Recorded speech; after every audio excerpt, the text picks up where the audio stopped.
Okay. I believe the sound was all done better. Okay.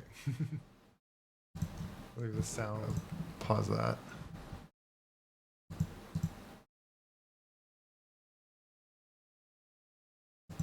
So just to show, I guess like the first few seconds in this stream, I got chat where which it popped that up.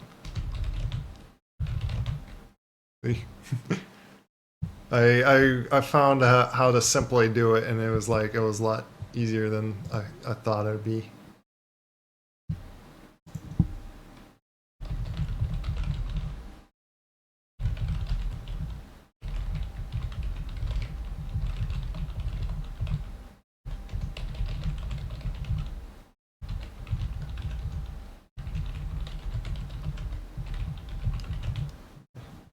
Just spawn to one quick thing. So yeah, I'm gonna I'm gonna do more the plan is to do more training things in Microsoft Flight Simulator here.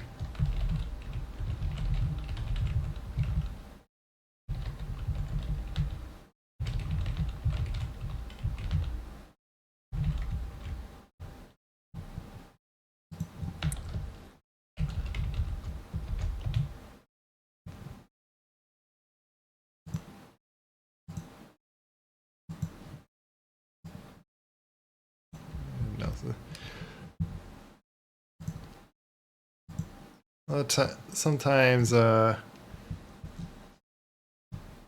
always get like I always like I have like certain plans, and then like uh something may change that plan, but can't complain because like reason for it was good reason. So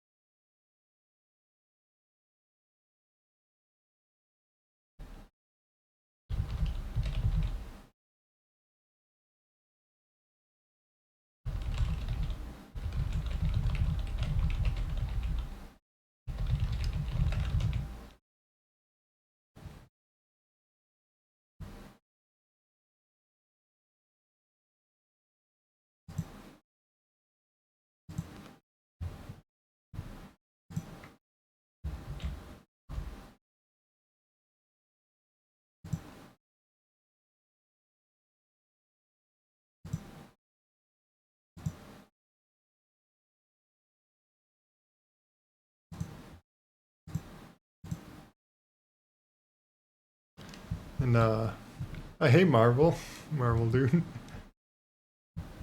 I'm just getting like started up here.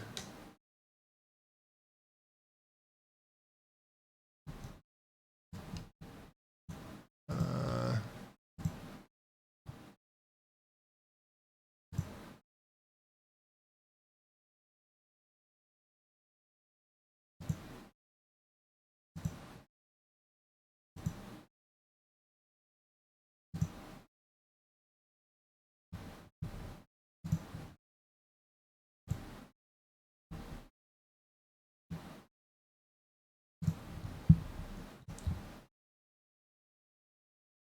oh, nice. Doing some decoration, Christmas stuff.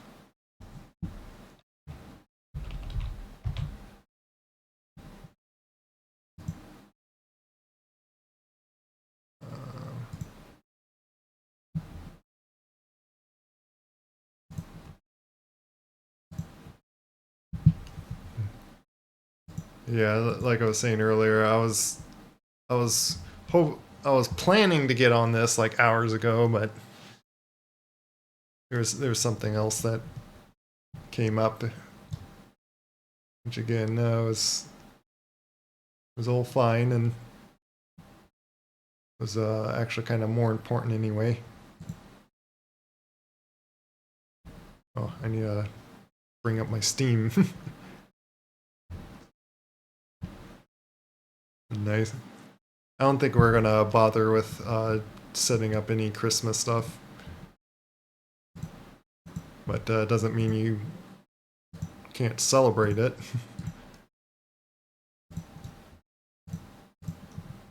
Also, really don't know about like Christmas presents or so. Like, I think we're like to a point like we really don't see a point of getting gifts for each other, kind of thing. Especially with like temporary things that is just like get it just to get something for someone, and then just like it becomes kind of a waste. If that makes sense.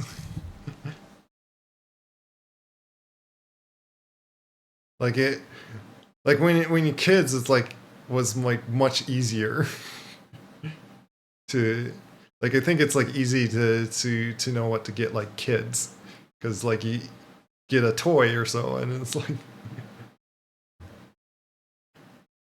But when you're like all grown up or so, it's like, especially when you don't know like that you if you even need anything, becomes like extremely hard. You know, I noticed the text that like hard to read. You know, I go into like when the game.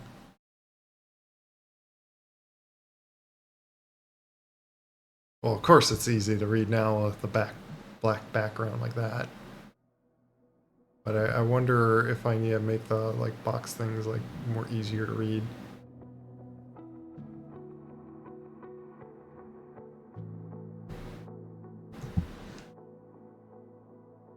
So yeah, so in this game,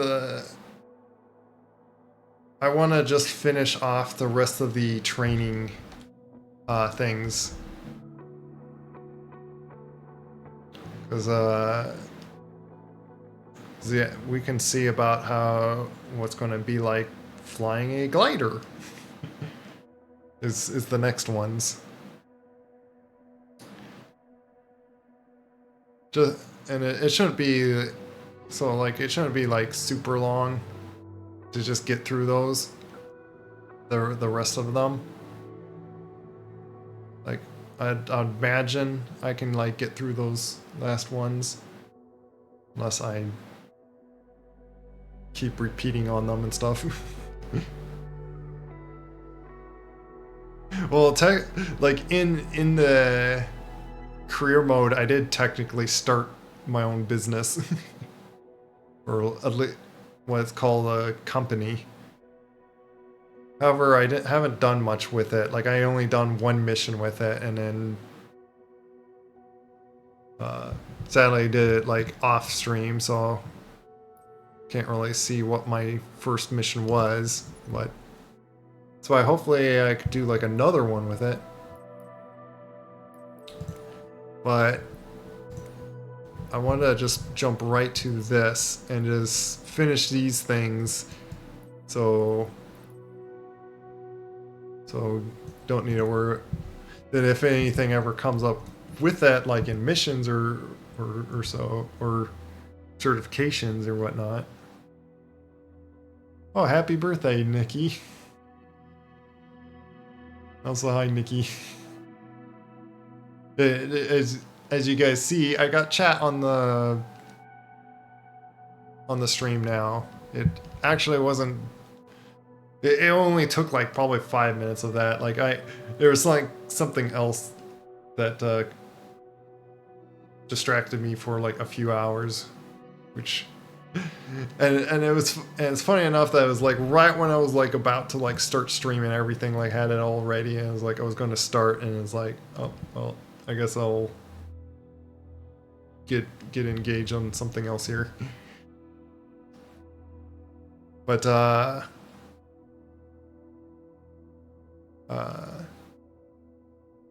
but yeah, it was simply just like I watched a little video that shown that you could go just to Streamlabs, copy a little URL, and just put that as a browsing chat thing. And so I stuck it.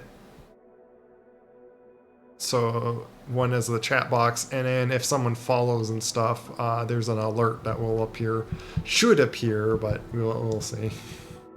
I did test that like already that it, you know, I could even like hop into it and see. You know what? I should.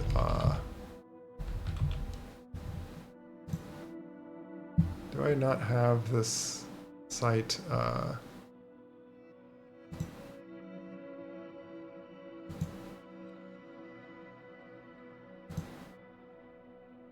Here's that.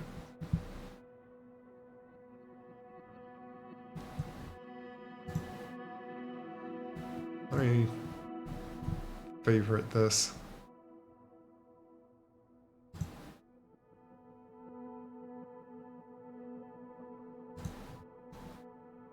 So I have a link here, but let me, yeah, under like my alert box should be, yeah, here, test. Let's do a pretend raid. Wow. See. A party of like 9,200. That would be crazy if that was like an actual raid.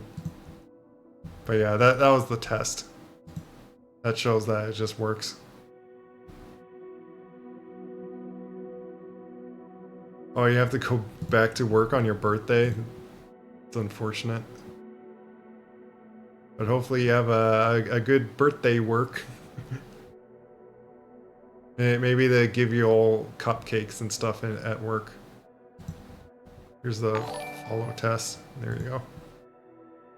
Supposedly Kevin is now following. No, that was the test, just to say. This is a lot of people. Yeah. Kevin. So yeah, just to show that's all working. Basic handling. I don't know why this is 12 minutes, but I guess it's just to show, like, I don't remember yaw string on a glider. I actually got to fly a glider in real life. All like a lot of the things, like trying to hover the helicopter and stuff. Like I got to go to a aviation camp when I was a kid, and it was a really nice camp. I remember had to, like, I put in a paper explaining why it would I really seek to go to this camp and stuff, and like basically saying that I had like this whole dream of like becoming like a pilot, and played simulators and stuff. So yeah, I actually got to like try glide that one of these around and stuff.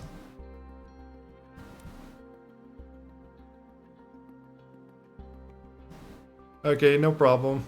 Yeah, thanks for dropping by, and certainly anyone can like decide to lurk or something.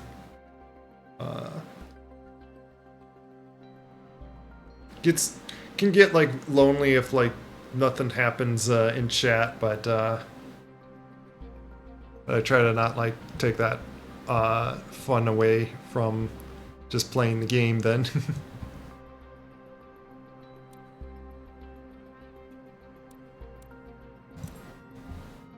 And of course, not everyone can like. It's what I was afraid of. I have never set up the key bindings to this thing, so I have to go through all that apparently, as it's not like a basic plane apparently. So yeah, I need to go to this and say like, these are going to be glider controls. Is there a way to like?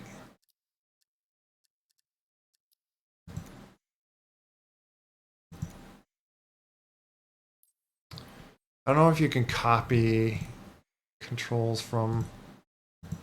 You know, I wonder.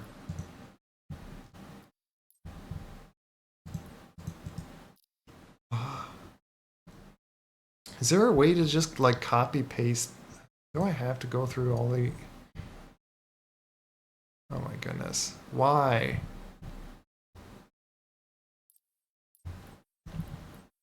You know, I'm gonna exit out. Or I want to try one thing. Hopefully this would like save me just 20 minutes of setting up key bindings for just to do gliders now. Is change the aircraft to a normal plane. But basically I get this.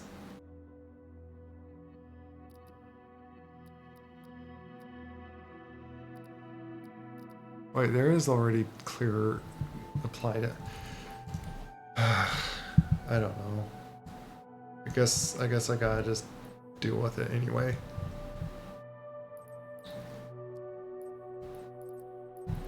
So, flight controls. The trims, I don't know.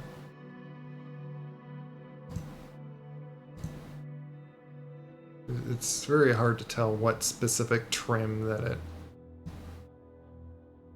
Elevator axis should be... Ooh, wrong device. This one.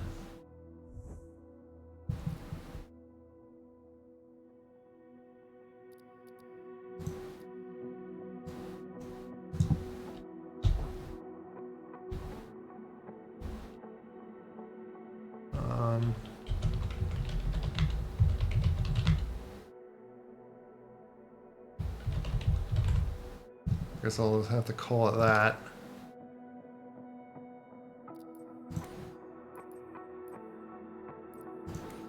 Let me switch to this to look at something, because yeah, airplane, like, I'm gonna rename this to airplanes, just to keep track of like that kind of stuff. Oh, that, why is that different? Great. Does it also...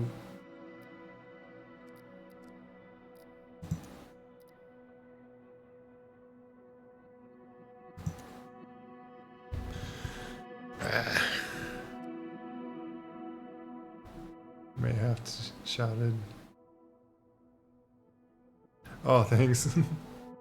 Yeah, take care. I don't know if you had self-promo. Oh, yeah, I guess I could have, like, shared that I'm streaming in there, too. But thank you. Certainly, any of them is welcome to watch me.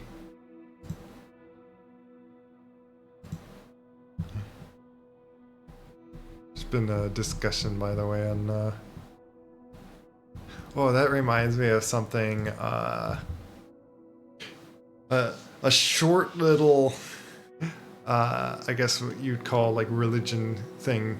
I want to like mention, be like this just to say something that like I thought was like quite interesting and like makes quite a lot of sense in regards in like the Bible of how to see ourselves, because there's two kinds of people.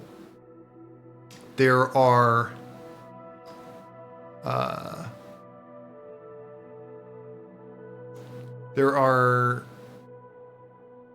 righteous people that think that they're sinners, and then there are sinners that think that they're righteous.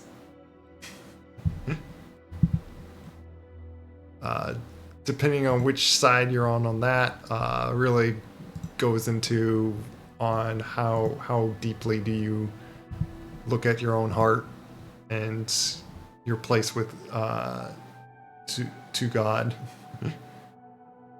But that I thought that was like pretty much heard that like today in church, and I thought that was like a really good thing to think about. Which went over we were going over Hebrews 9. Trying to remember. I think it was like Hebrews 9:11 through 15. Or was it 10 through 15? I have to bring it up on my app, and then my face will. Let me just do this for a moment. I'm going to freeze my face for looking at this, just to correct myself.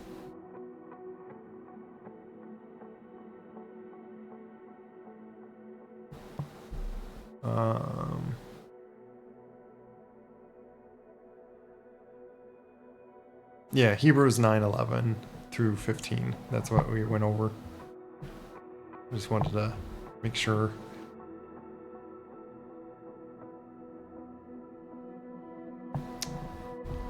The silly thing is not displaying right for me. This is the problem with the face tracking, is then suddenly I can't look at anything in my phone, otherwise it messes up the face tracking.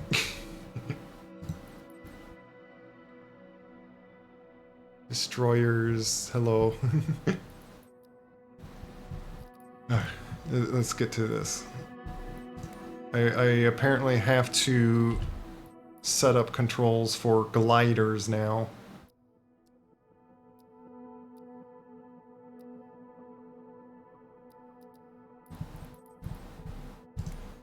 And I'm going to just go to fly. Oh yeah, I already got that. Let's get to ailerons. I'm just hopefully get to just the simple basics here, and then go on to doing the lesson of gliders. Oop, that's that. Oh, that's already. Why wasn't this stuff already applied to the aircraft then?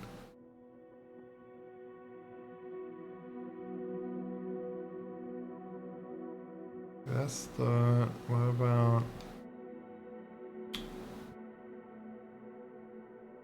What's the other. Thing wouldn't have like a throttle control, I don't think. Well, maybe it has like air brakes, does it? Let me see.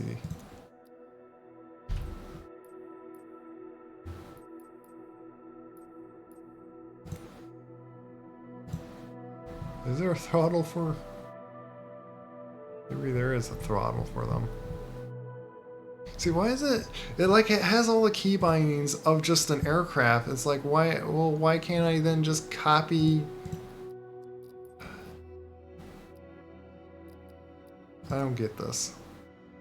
I don't get it. It's like duplicate. That just duplicate. There's like no copy. Why don't you have a copy? Makes no sense.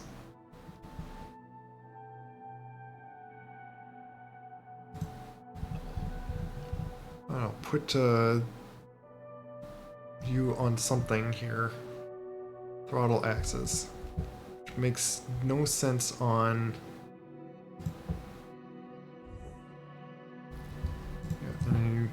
What?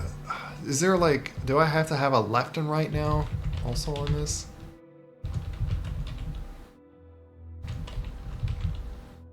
Fine, I'll say left. Actually rename... I don't know. Well, that doesn't make sense on the general controls.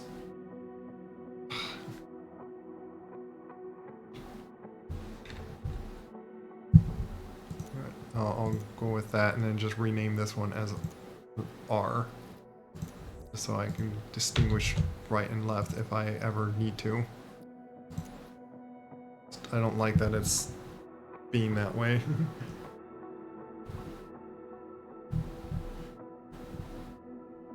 There's that just in case. I'm trying to think of like just what are like the main basics.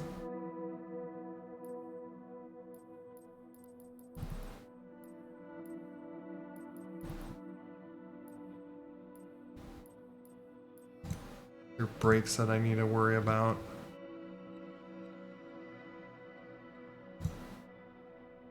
Wrong device. Well, they're already set on that. Oh, I don't know. Tell me that all the radio communications and other stuff is like not in here. Okay, good. They're like landing gear. Why is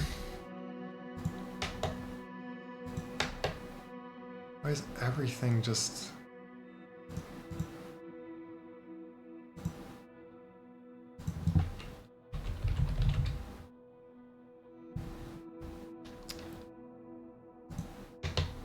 why is it like different for a glider or something? Makes no sense. I don't know. Hopefully that is. Don't tell me the camera's also all. Okay, that's set. Okay, can I now go back to the gliders and actually fly it?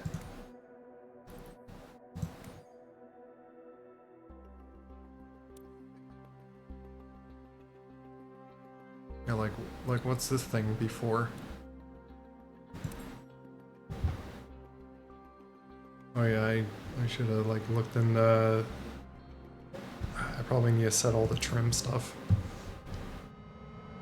Today you'll experience. Oh, he might be having control on it anyway. What many aviators consider to be the purest form of flight.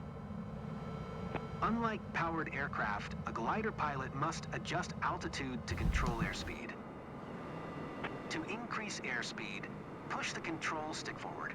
Pulling back on the stick will lower airspeed. Maintaining constant airspeed in a glider requires the pilot to frequently and carefully adjust stick input and elevator trim. Let's see how the glider feels at different airspeeds.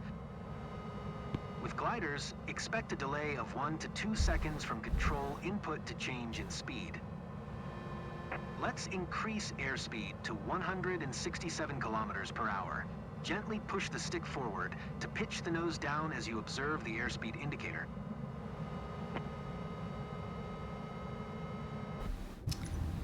I don't have any control. Why is that? In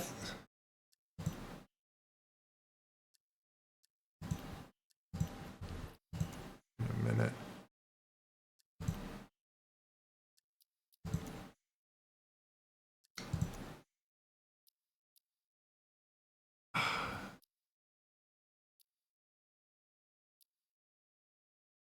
I don't want the. I'm afraid to press this and then override my other things, or override like non-glider crafts. So it's like, what? If that's the case, then what? I don't know. It's really not explanational. And I don't want to like screw the things up. Like what? Okay, now I have control. I see. At 167 kilometers per hour, pull back gently to maintain speed and trim the elevator so that the glider maintains 167 kilometers per hour without pilot input. Trim the. Which K and I believe I know what the ones those are.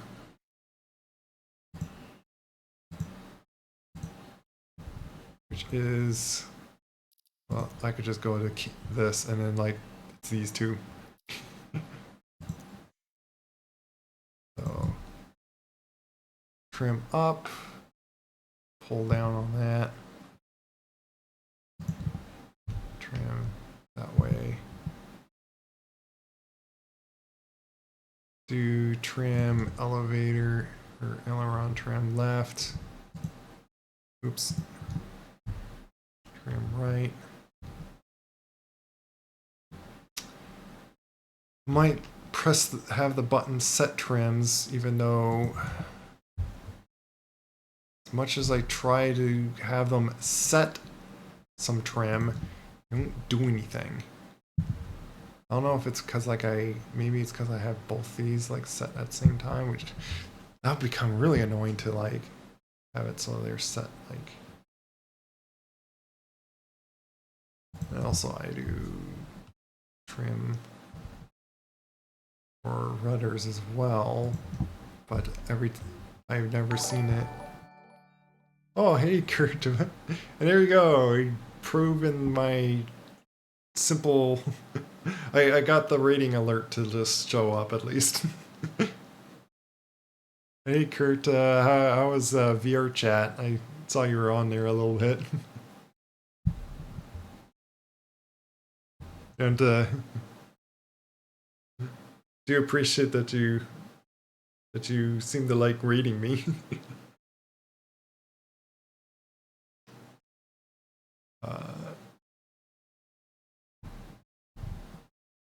I don't know if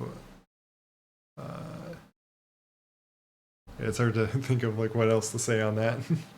But yeah, very, very appreciated. Pretty funds. Sorry, at the moment I'm trying to just set a few key bindings because I haven't flown a glider yet, and I just wanted to go through these training things on them. Oh yeah, I was setting just the rudder, and I think I.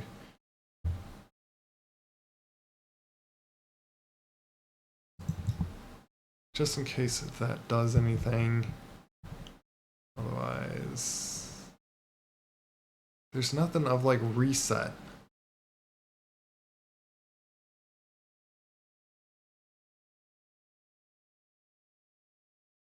Wait, that's toggle trim. You know, I'm gonna do that just to see if like that sets elevator trim.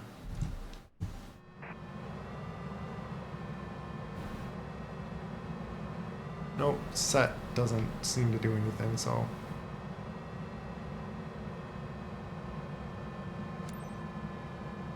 Now let's reduce our airspeed. Bring the glider to 102 kilometers per hour. Why are you going by kilometers per hour? What's the airspeed? Gently lift the nose by pulling back on the stick.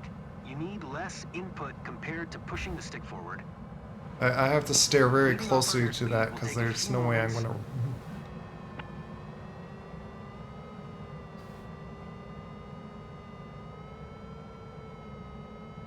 We're learning gliding stuff.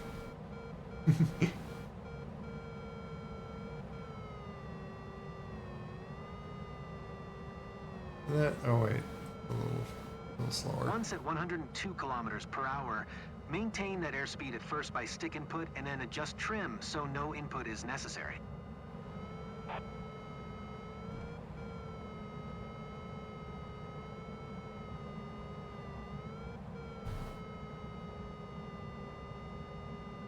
I'm gonna set it.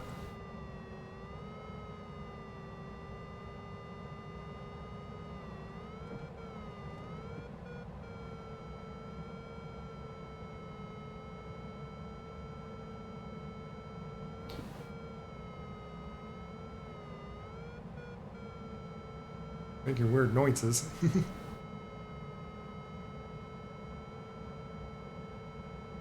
we good yet?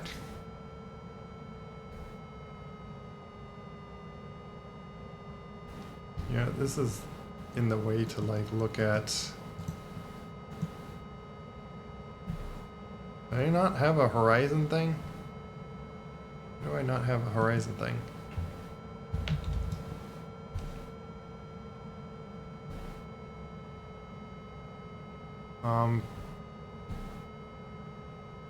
Adjust trim so no stick input.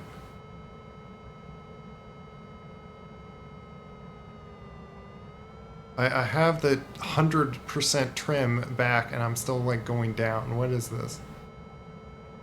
Or, wait, no, I want to go up. Yeah.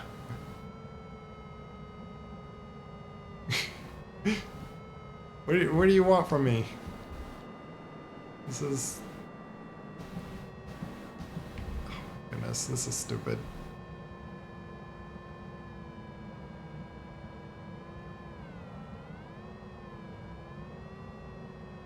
I'm going to use my keyboard buttons just in case. What? I'm literally, I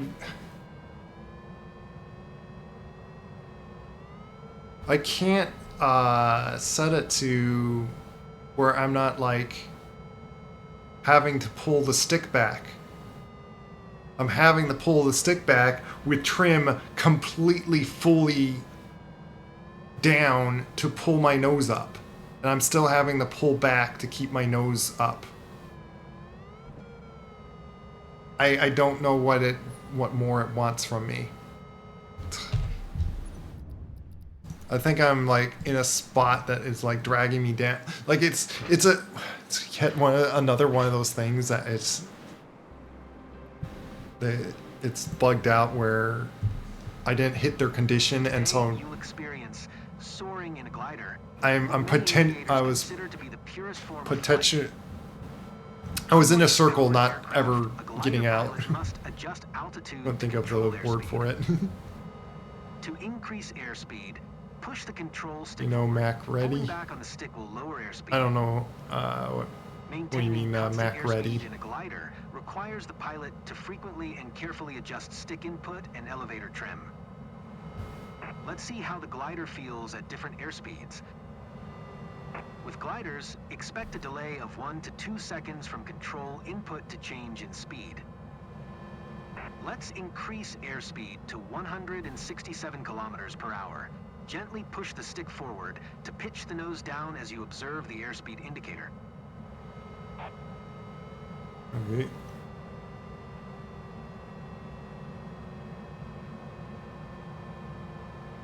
Speed up to...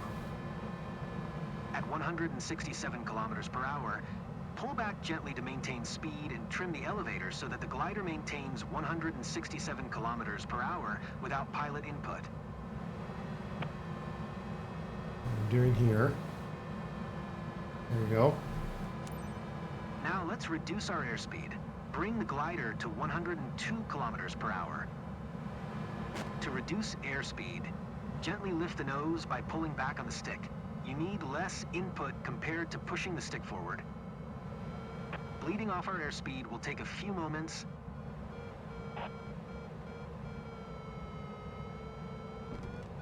And it sounds like it's crying.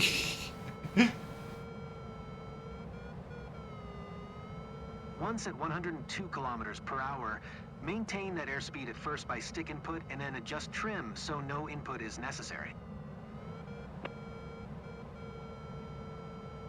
There, I'm just gonna hold that like that. Is that good enough? Fine, I'll try to do, but like last time, I went all the way to 100% and you still weren't happy.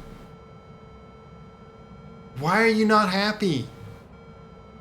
Look, I'm not even holding my stick and I'm going down and this is like full trim.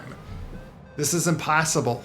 I don't know what it wants for me to do. Looked like it was green on at one point. Why is that green? Why is it green there? Okay, I hit the conditions. Can I continue? What's going on?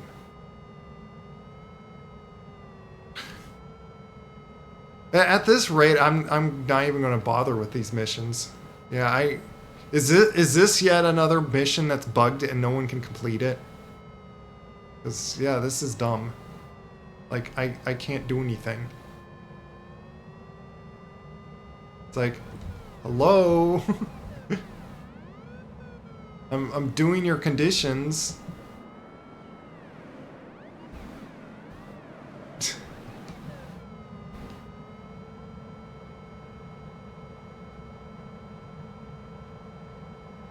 Well, the career mode has got like some bugs too into it, but yeah, that is the big fun of this new Microsoft Flight Simulator.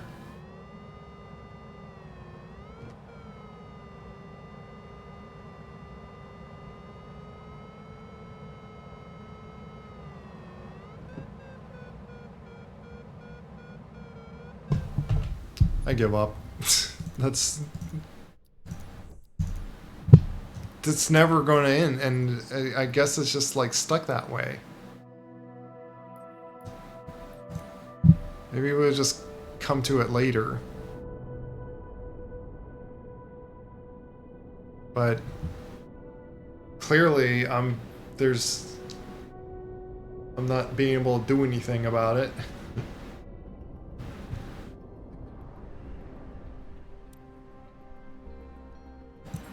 Arrow toe.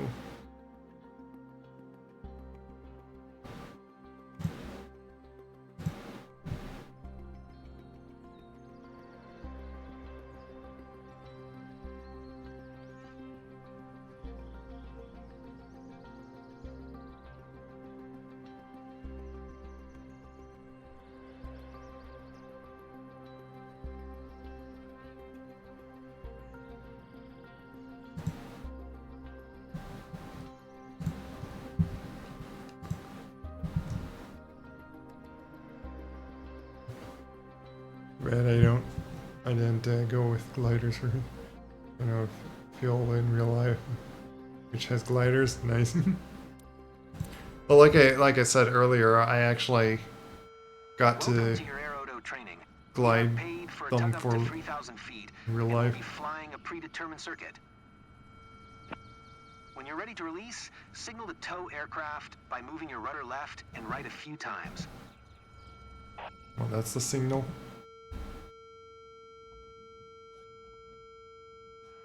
Keep the wings level until the glider gently rises off the ground.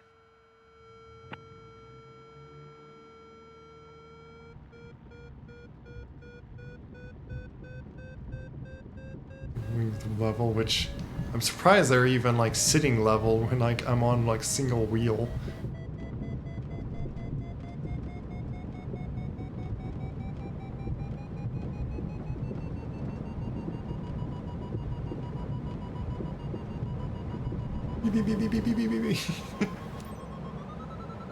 Keep directly behind the tow aircraft at all times, both horizontally and vertically.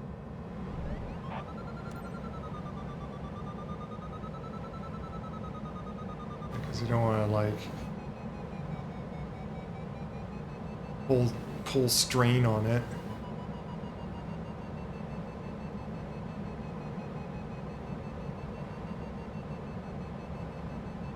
I want to like suddenly rip the wire off. Excellent, you are maintaining a safe position.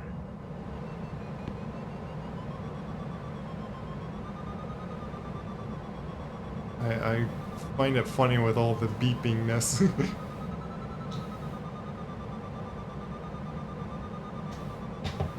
I'm gonna speed up time a little bit.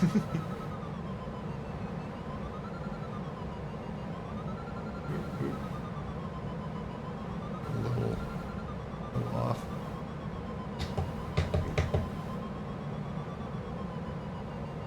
Let's keep directly behind the tug as it turns.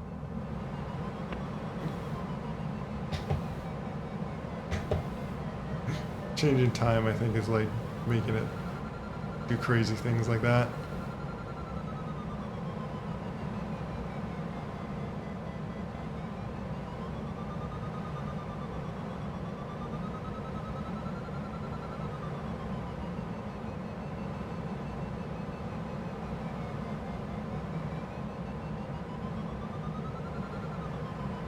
Lose sight of the tug. Well,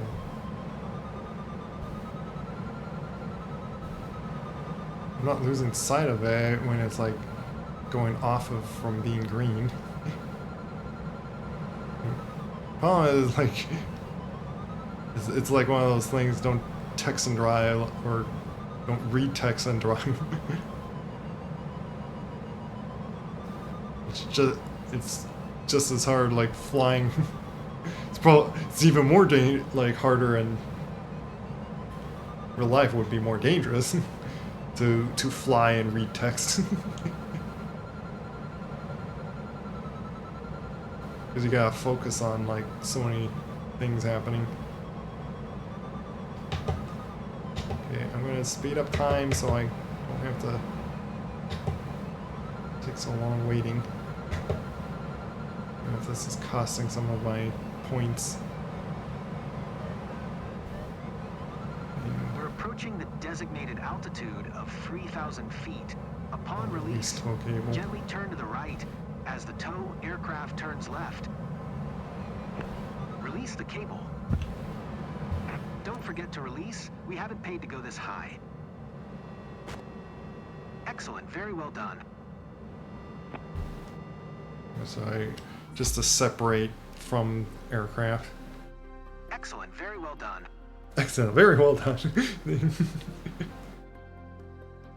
I guess it was so excellent you had to repeat it.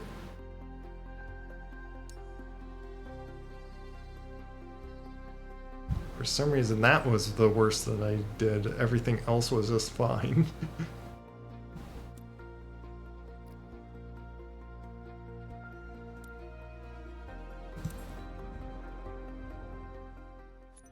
Curious what this winch launch is like.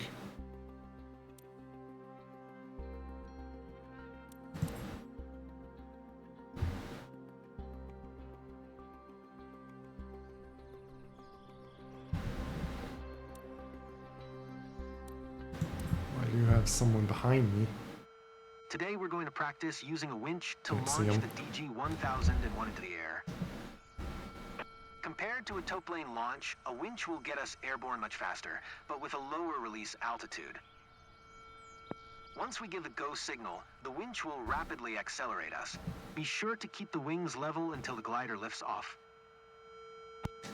When you are ready to release, signal the winch operator by moving your rudder left and right a few times.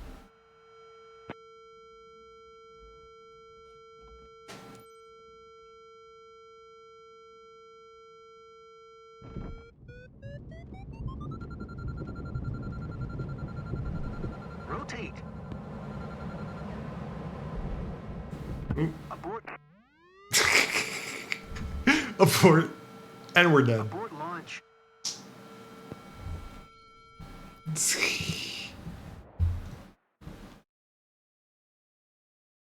That was kind of funny.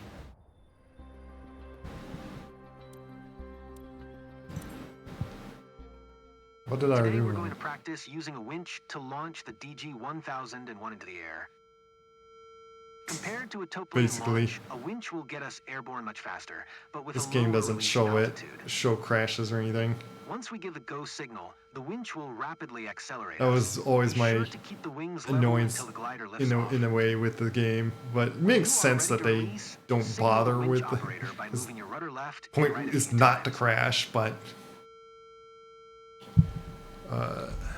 let me restart just to listen to them. But also like just say they so as you see, like the crash is basically, oh, you crashed.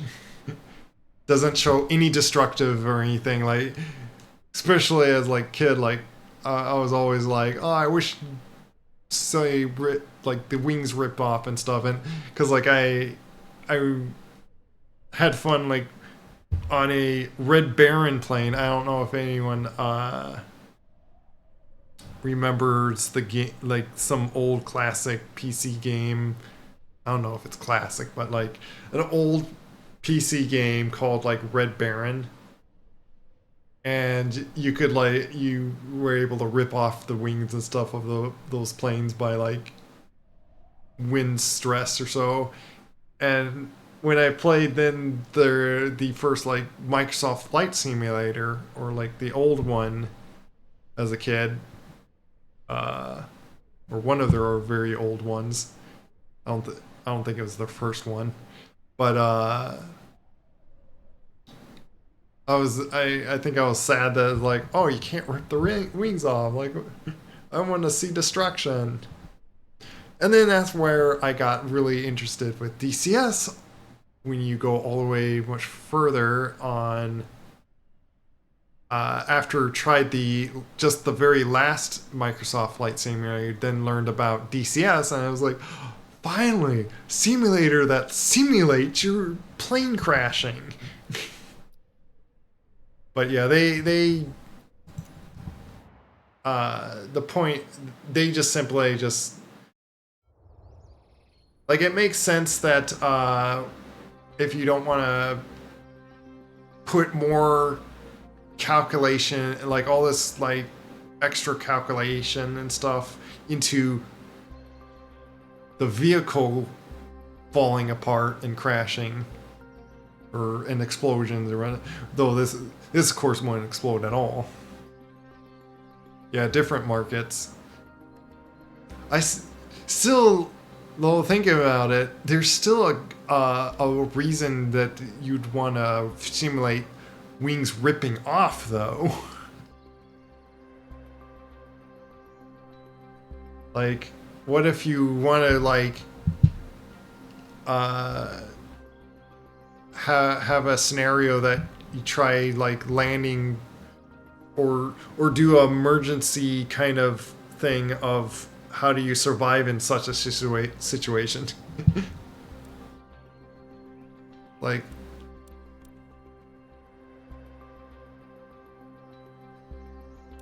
it kind of does it. Like, I think I remember, like, what it does is, like, if you basically dive down and then, like, pull up, like do extreme stuff, like, there is, like, a thing you could turn off, make yourself invincible to this, but there is, like, overstressing, and then all it does is, like, oh, you crash because you overstressed the plane. And it just, like, paws you in the air, and then, like, you... Okay.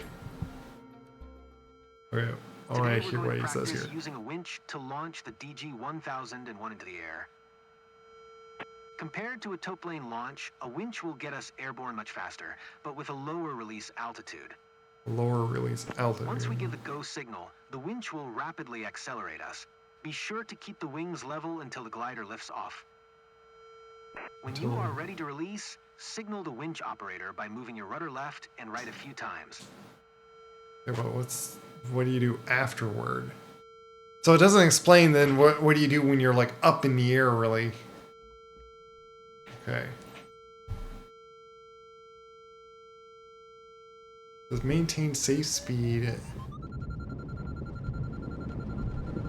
Rotate. What do you mean by rotate? Like, abort launch. What? It doesn't explain anything about that. It's like I'm just jolted up in the air. Do I have to force myself staying low? Is that what's going on here? I'm kind of confused about this.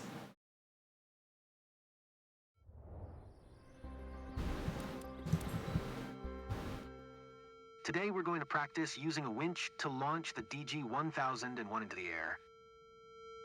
Compared to a tow-plane launch, a winch will get us airborne much faster, but with a lower release altitude. Once we give the go signal, the winch will rapidly accelerate us. Be sure to keep the wings level until the glider lifts off. When you are ready to release, signal the winch operator by moving your rudder left and right a few times.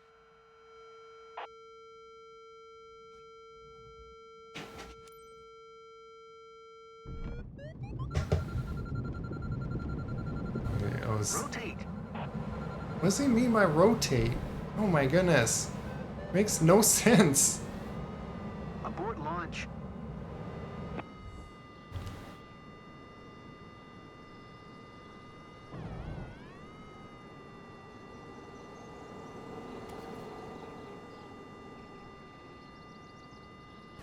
In real life, they would usually start with shallow climb, then steepen it.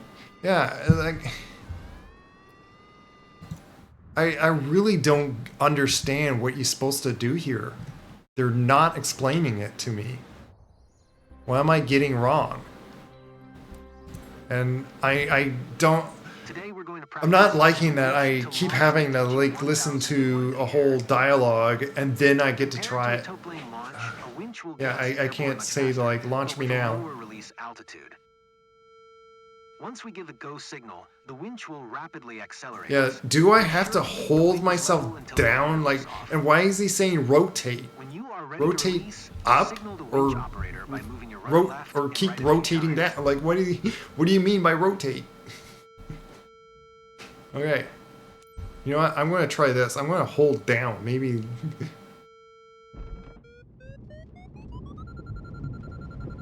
Yeah, I think. Rotate.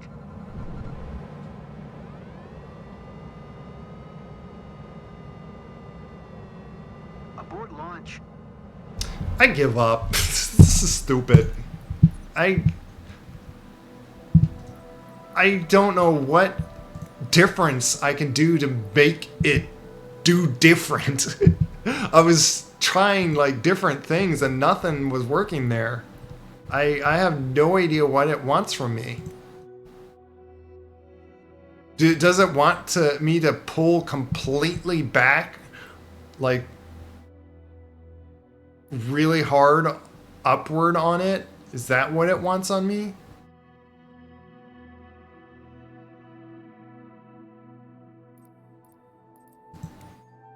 I'm gonna try this one more time. Just to see if that... Like, it might be like the helicopter start thing where, like, he gets stuck on something and just never lets you get past it. Today, you'll experience soaring in a glider, what many aviators consider Yeah, rotate the up. purest form of flight. So do I just pull completely really hard and just like... Adjust altitude to control airspeed. Because I thought he kept saying like abort because I'm like push the controls suddenly... pulling I don't back know. on the stick will lower airspeed. It's so weird. I think it's Maintaining constant airspeed they in a pull glider way too quick or requires the something. pilot to frequently and carefully adjust stick input and elevator trim. Let's see how the glider feels at different airspeeds. With gliders, expect a delay of 1 to 2 seconds from control input to change in speed. Let's increase airspeed to 167 kilometers per hour. Gently push the stick forward to pitch the nose down as you observe the airspeed indicator. At 167 kilometers per hour, pull back gently to maintain speed and trim the elevator so that the glider maintains 167 kilometers per hour without pilot input.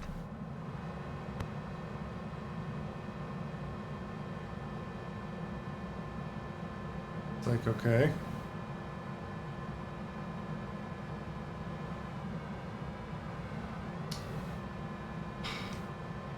What do they expect? You know what? Are you expecting me to have in a dead zone or something?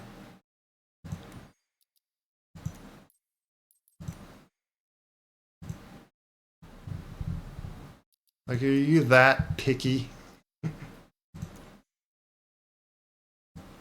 I'll give you a dead zone just in case. Very extreme one too, even if it like kind of makes it a little hard to deal with. Just to test something here.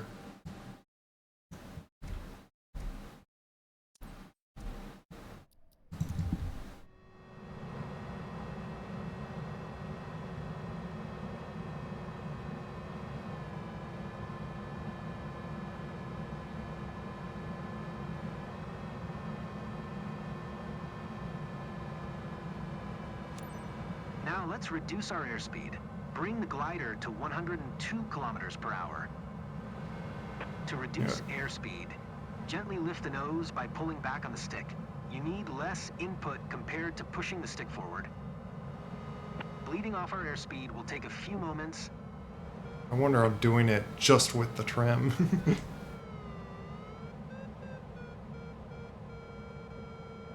Once at 102 kilometers per hour, maintain that airspeed at first by stick input and then adjust trim so no input is necessary.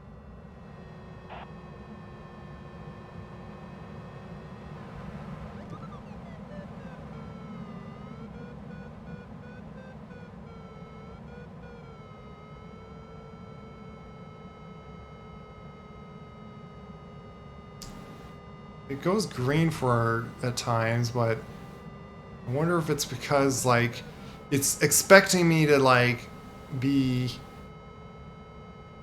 controlling the trim as I'm not like holding anything. I don't know.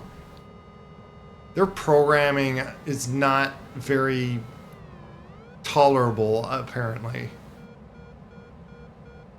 And seeing they really shouldn't have a thing this stuck that like hey, I'm basically doing what you're saying and it's not working. And I can't trim it to hold it to where you're wanting because I keep having to do this, otherwise I lose the speed. Because look, you see my actually my character's apparently hiding it. See that trim? 100%. I can't do any more trim to hold it up.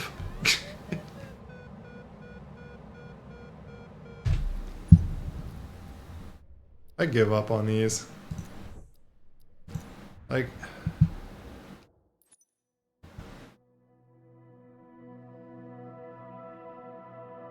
you suppose real flight training would... I don't know. there's of course be real life frustrations with it then. But I'm sure the trainer would not sit there and just robotically not do anything about your situation that he's trying to train you to learn something. Just a second, let me pull up. Like, I'm getting a little hot with this. Got like a sweatshirt on and it's way too hot now.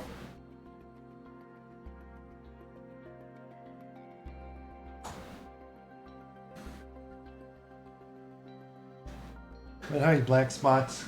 Welcome.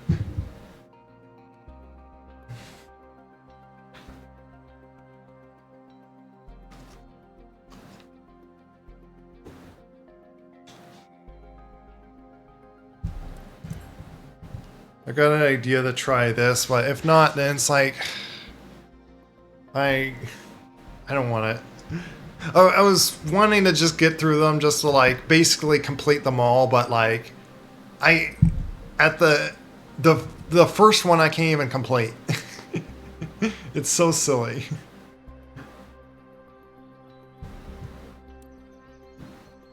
Yeah, I can't say that like real flight training would be less frustrating. It would just have different kind of frustrations. Like one of them, perhaps reason why I like didn't even get to start on them is because they're super expensive. Today we're going to practice using a winch to launch the DG-1001 into the air. I'll try one thing on this. If I can't get through this, then it's like I'm going to go back to the career mode. But with a lower release altitude. Enough with the training stuff. I apparently can't complete the rest of them. Be sure to keep the wings level until the glider lifts off.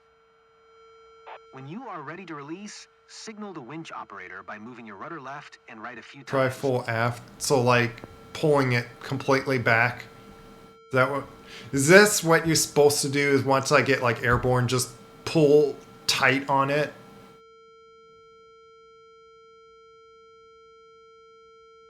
Okay, like they didn't explain at all if that's what you're supposed to do. Oh, you think? Yeah, that's what I was thinking of trying with this too. Rotate. Almost at the top. Level off, and when you hear a distinct change of sound from the winch, release the cable. This is how we do a winch launch. It certainly gets the blood pumping and keeps your concentration high. So it was what he was wanting to do. Cable release timing. If you keep flying like that, you will be right up there with the best of them. Very well done.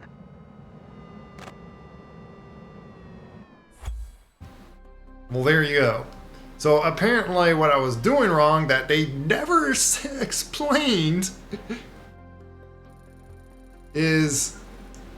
Oh wow, and I even did it 100% good. I don't know how they scored it that way, but...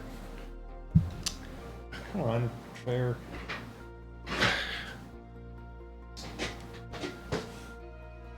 I kind of wish that I find like a chair that is like a nice, just simple like comfortable like desktop or desk chair, but not have not have the wheels. So be like kind of like exactly like this kind of chair, but without the wheels. Then I wouldn't be pushing myself around at times.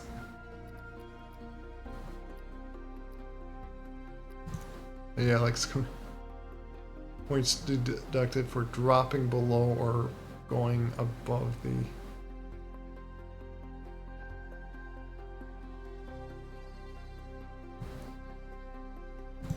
Huh.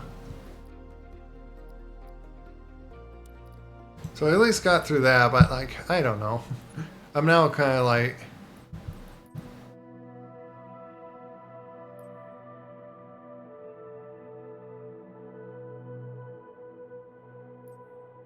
Simulated winch. Lane brake. 10K for a single engine pilot license. Last I read a couple years. Around 100K for full certification.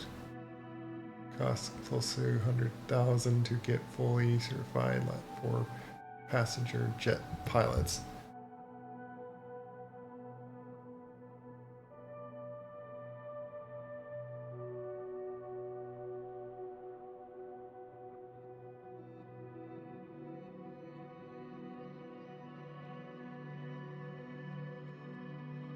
Yeah, like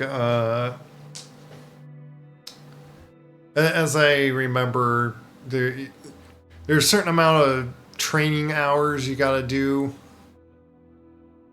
to even like go for the certification or the pilot license,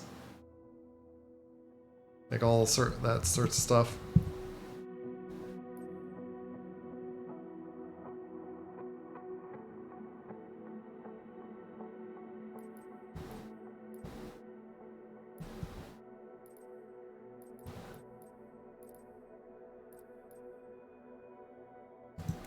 Yeah, I finally got that one, so I guess I'll continue these now.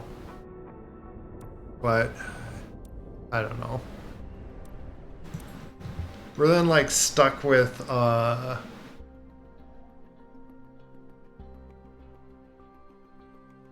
this the first mission unable to complete because I don't know what's going on with it. It's those things, like they have plenty of bugs in this game. And if you look at like clips that I just did, or one of the clips I did, shows where trying to just start a mission, my helicopter was bouncing, completely bouncing around. It was very hilarious. But like, then I go to like start the mission and it's like instantly, oh, mission crashed. And then the game was like frozen up. I couldn't even like say, okay, restart. Or continue or whatever. Like I was trying to click enter and like other or escape or like other buttons, I believe. It just wasn't responsive. And I come back and then like the courier said, oh, you lost reputation, and like I'm now at reputation B instead of A that I had for a while.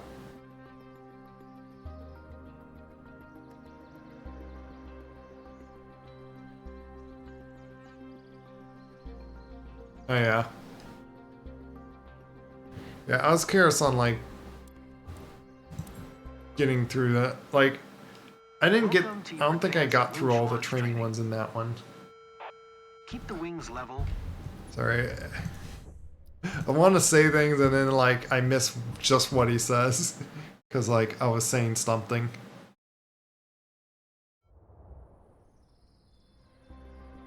Or it reset the progress, and it never did them again.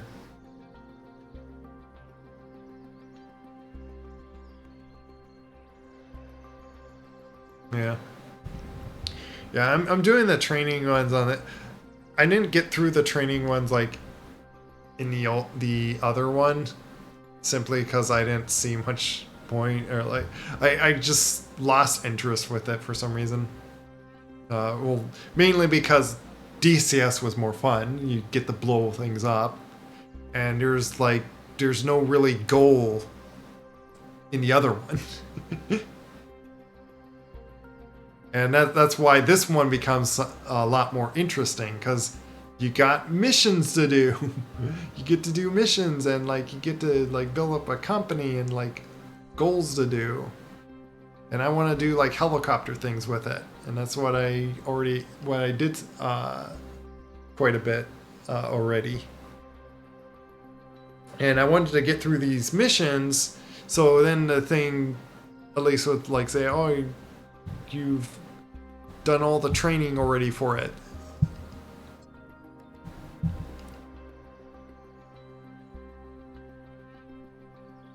Yeah, due to the missions. Sadly, they're riddled with bugs. Like I was just saying, where it just randomly made me crash my helicopter, apparently, and then made me lose reputation because I failed that mission with because of supposed crash. When I didn't even do anything.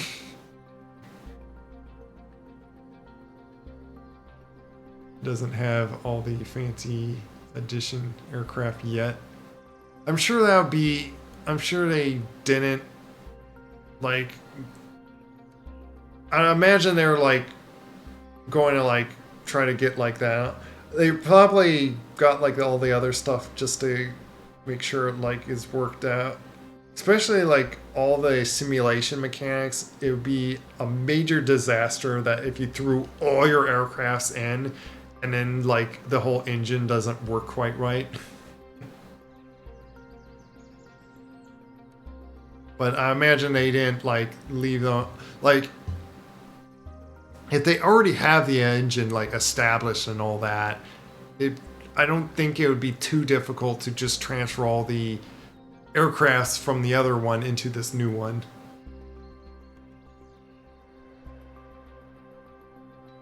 Yeah. But I'm not like not so much worried of like whatever like aircrafts I get to fly in. As long as like there's certain I don't know. Depends, I guess. But yeah, but aside of even like that random crash one or so, there's like a lot of bugs that just like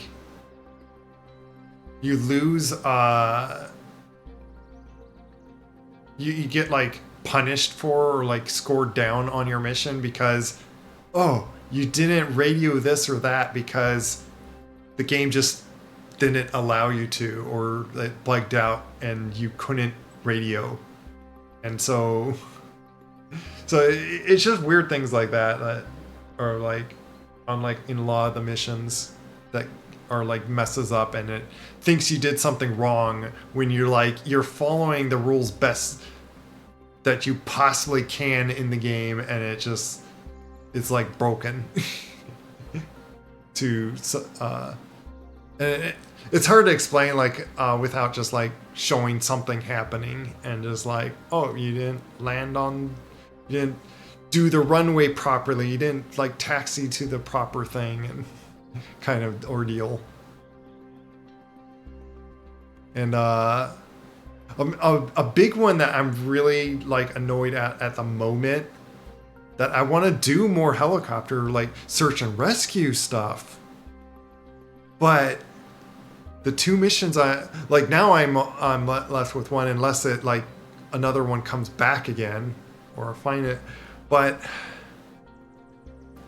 I can't rescue a person when they are in a sheer cliff, for one, making it like you have to land like in a completely unflat landing spot, which I don't know if any like rescue helicopters would even like attempt to land in a 45-degree slope or something.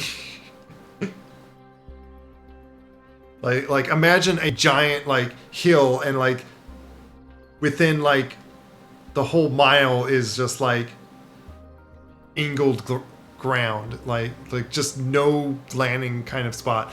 On top of that, there's trees, like it's just a complete forest, like just trees all within distance of each other that you can't fit a helicopter between. So you are always touching a tree and trying to land there. That is the area that I have to land at to complete this one search and rescue. Hello, Cassia. I was talking about like some of the bugs that this game has. I saw a Cowtone do a Hello Sarah mission, and it was, as you described, toss out the basket. Completely unfair for the Hilo mission. Yeah, it's like, yeah, I get that they are setting them up to be what's called. By the way, I do notice I'm peeking on something, so I'm gonna lower this so it doesn't peak there. Sorry if my volume just suddenly, like if my voice suddenly went like quieter there, but like I was peeking on the mic. But yeah, it's like I want to do like a lot, like all the helicopter stuff, but like that's what it's procedural. They want to like set it up so it just procedurally creates them for you, which is really nice if you get that to work. But like when it doesn't work, then it just leaves people very frustrated because they can't complete the mission that is given to them. Oh, you got the cute little Electro. That must be a new emote. A little peekaboo. But okay. Let's see what this Welcome has. to your advanced winch launch training. Keep the wings level, rotate into the climb at the correct moment, and maintain a safe speed and trajectory. A winch launch demands the highest level of awareness and ability to appropriately react as quickly as possible. You know what? I'm gonna look for a certain control. X. Tow plane winch release.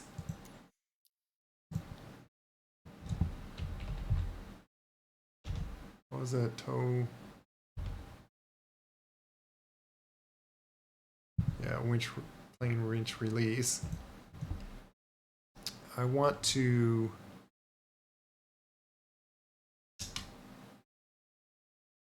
All right, let me see. What was that?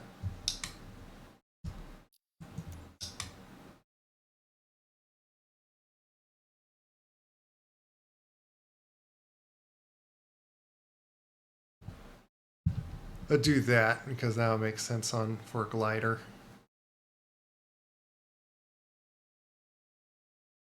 I don't know, because like, well, you know, I'll take off these interact things. There was never. I try to do that with like to like work with something else, but it'd be a good idea to have that as like trigger. And any other aircraft that like I need to like trigger something important with it, then I'll just like there's like I use trigger. I don't know. Just I wanted to set a button to that and figured I was thinking of like some of the other ones, but I just now thought of like, you know what? I'll just do trigger.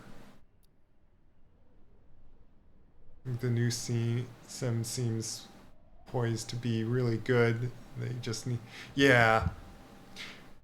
Which that's why it's like it's sad like at the state right now that there's mixed reviews. I think last I looked on it, at first like it was like mostly negative, but now it got to mixed, which I guess like more like getting on and just enjoying the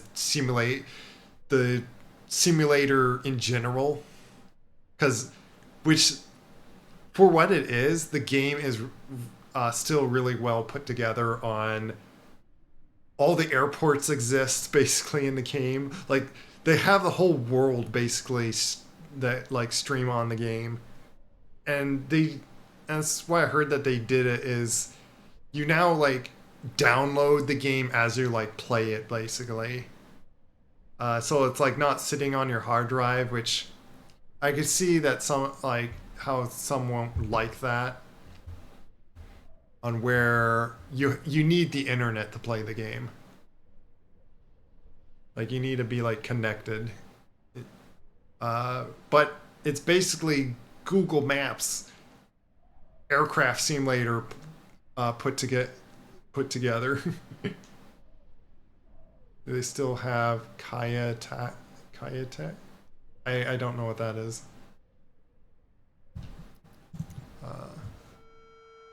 When you are ready to release, signal the winch operator by moving your rudder left and right a few times.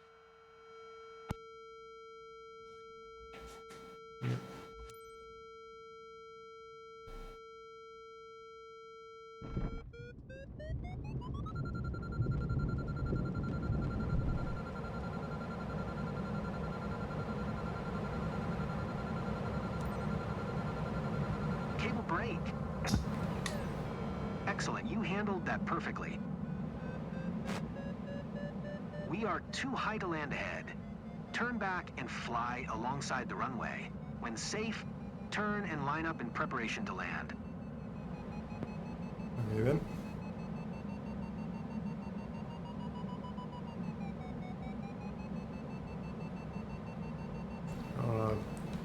Certainly don't want to stall, so I'm going to turn around here.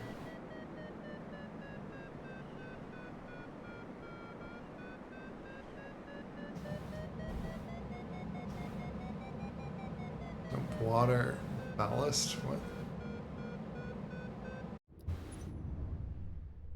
There's another thing I gotta trigger.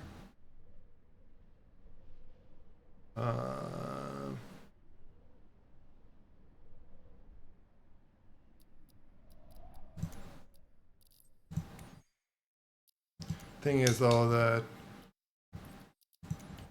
triggers, if I search on this is like with, well, that's if I fully pull it down, that so I could like do a single trigger on the other one. What was, great, now I gotta remember, what was it, like, Z. It was like, whatever, I just wanted to look at Z at least. Toggle water ballast. Water ballast.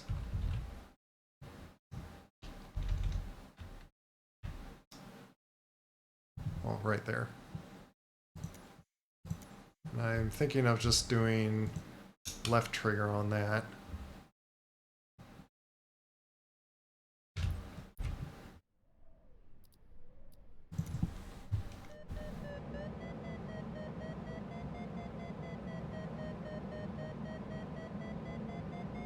Well, here.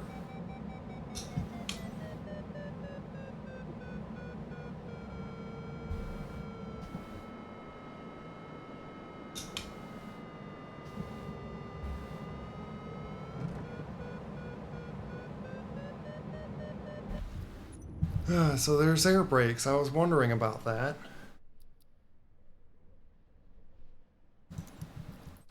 Or if I'm going in key bindings, it's nice to like just get like all the things key binded. But like now I'm trying to think of like, well, what do I need to Well, this is all my radio stuff.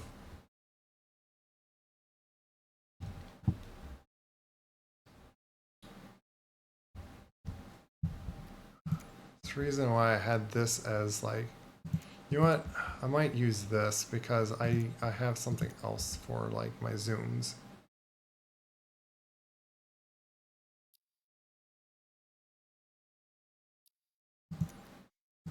Well, outside of my VR cockpit zoom.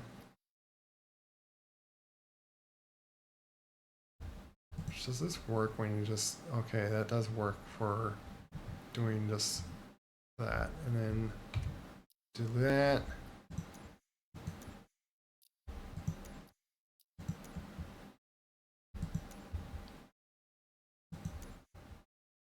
Wait, I could, this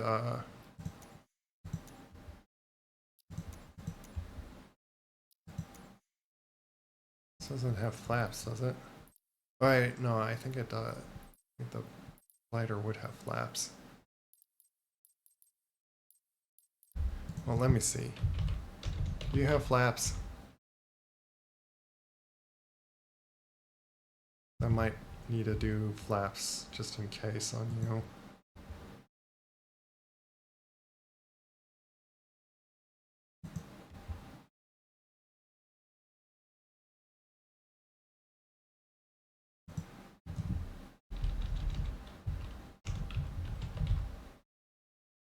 Where was it? Yeah, air brakes.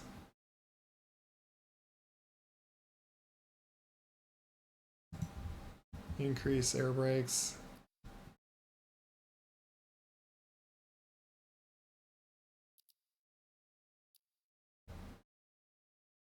Oh, which thing am I doing now? Oh, this.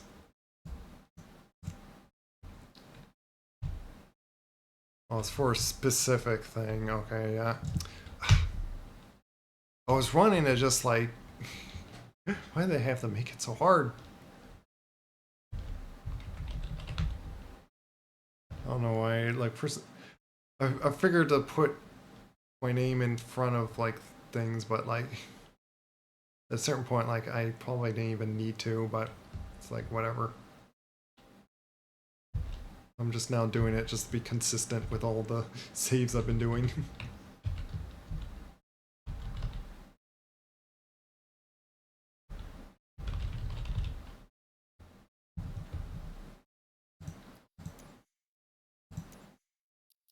I'll just do that. Apply to for speed brakes.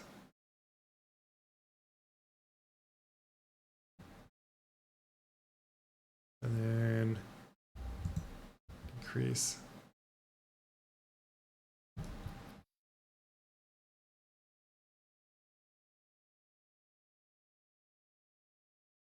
Ornithopter set of wings. What does that mean?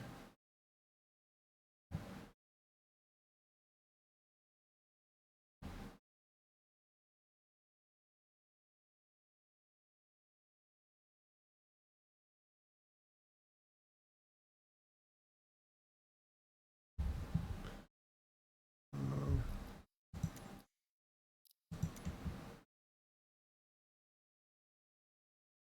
oh, yeah, I gotta.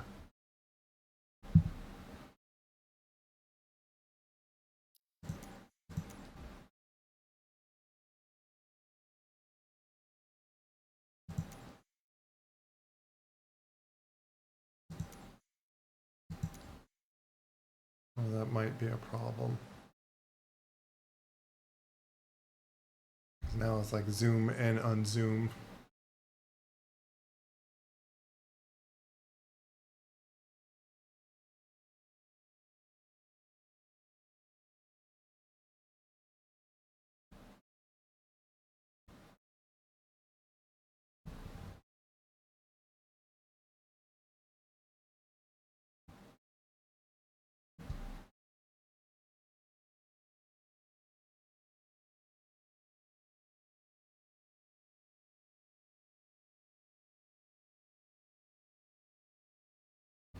Where's the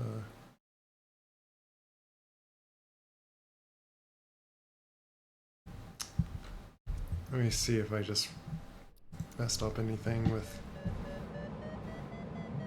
Okay. Now I could like apply...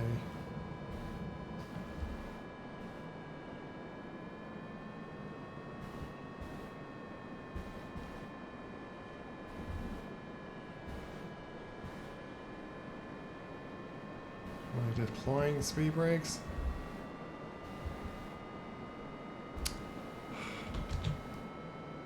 Oh, what? Be doing that just made my OBS go away. Too bad there's no... what do you mean? I'm surprised they put water in there in the first place. That's a really advanced thing to do.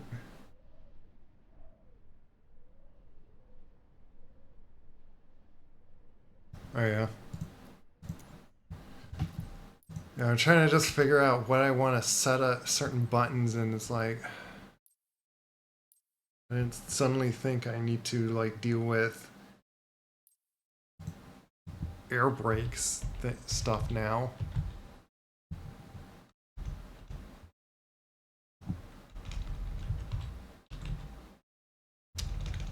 What is it called? You know what, I'm going to do this and then pause. Deploy.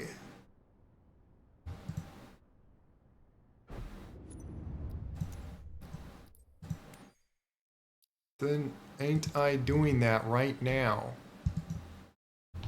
Air brakes. Do I need to press this button, set air brakes? Like, what do you want from me? I'm like running out of like needed buttons, basically.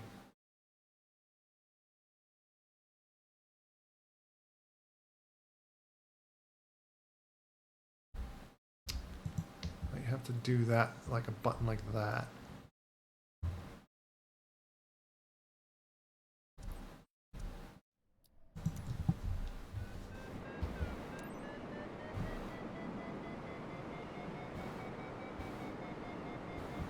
Yeah, so apparently that was like what it was.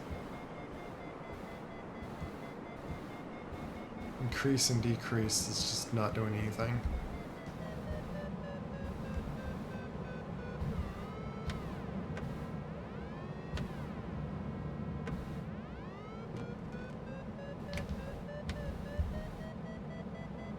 Why is... Oh, it's like a hold down button.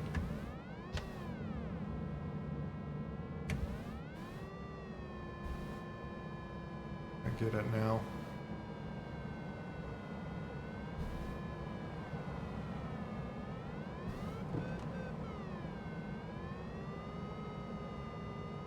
Man on runway.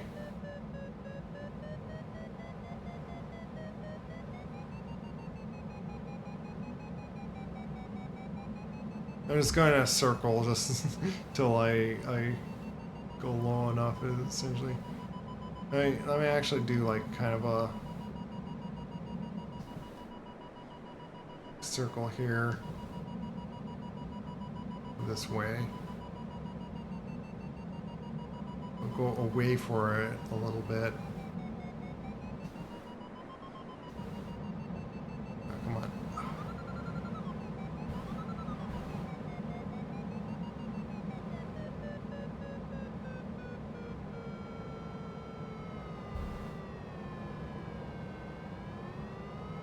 And we could spin around here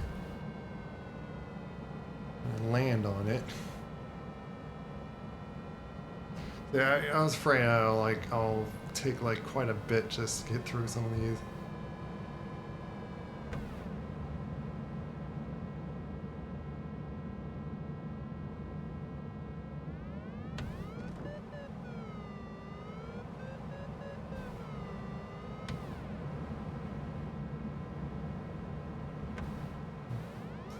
Afraid I'm too high, but now I'm like, come on.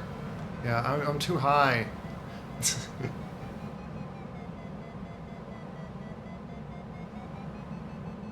But now I'm in... Slip it? What do you mean slip it?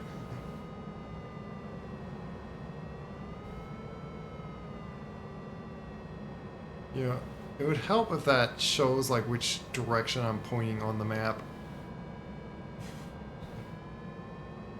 Like the icon is not showing any amount of like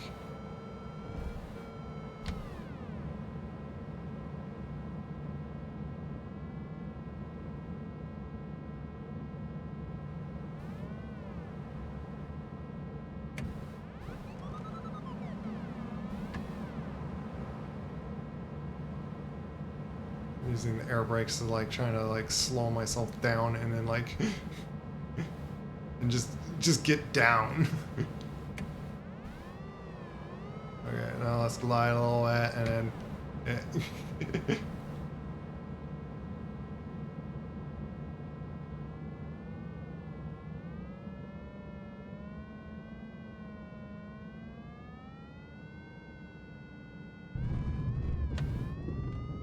here. Why did that just something up here? Oop. Guess I gotta be gentle with the brakes. Oop. What was We are that? too high to land ahead. Turn back and fly alongside the runway. When What? safe, turn and line up in preparation to land. That was a simulated cable break, intended to prepare you for flying solo. You should be proud of yourself. I'm Keep up the hard confused. work, and you will be just fine. Instantly. What? I didn't even know that I needed to retract them.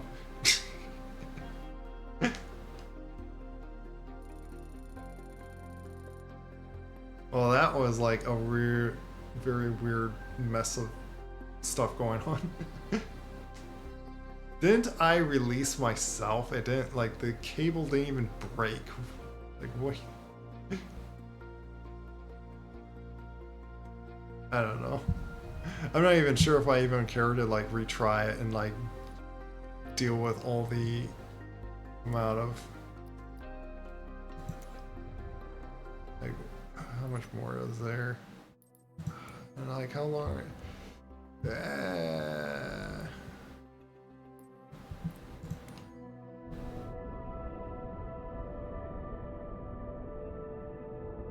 It's supposed to be like a short one too.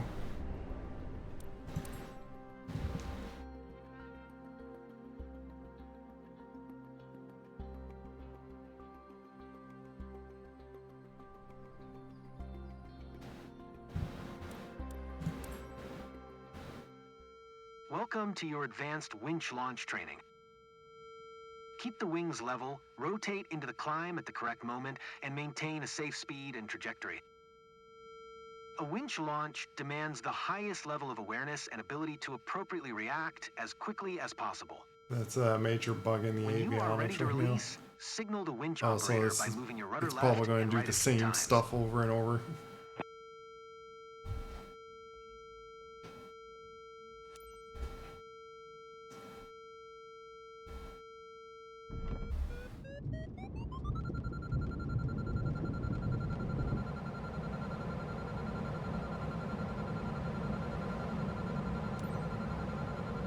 Cable break.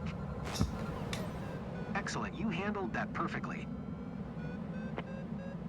We are too high to land ahead. Turn back and fly alongside the runway. When safe, turn and line up in preparation to land. This time I'm going to fly quite a bit a ways. Just so I can, like, glide myself down properly. Then, well,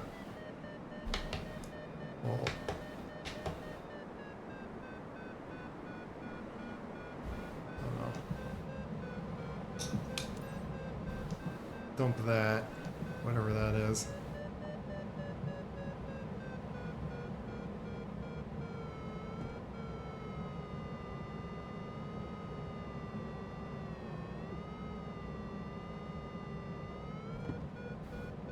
Press that just to, like, so it, like, Oh, you did the air brakes.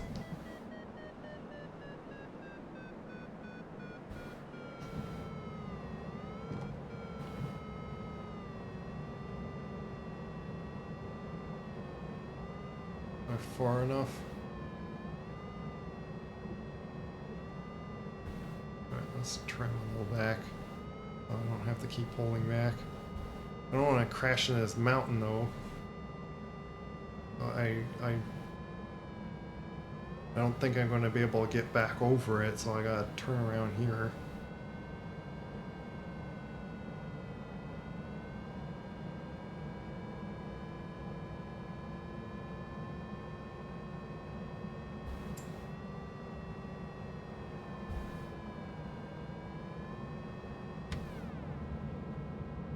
I could do this just to drop some air a little bit.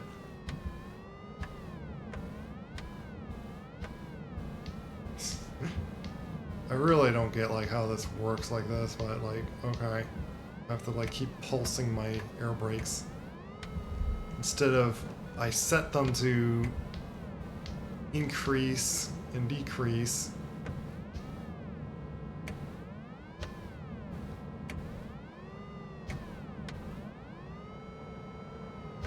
But now I could do a more like angle, better angle attack.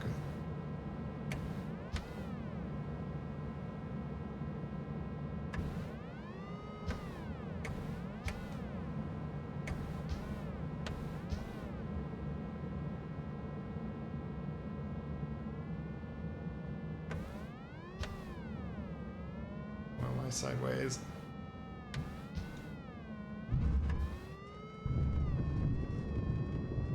Ah.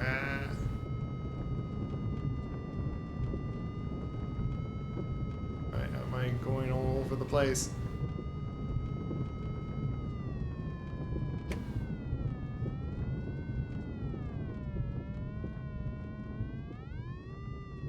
Like, so I slow myself down so I don't like just plop down. That was a simulated cable break, intended to prepare you for flying solo.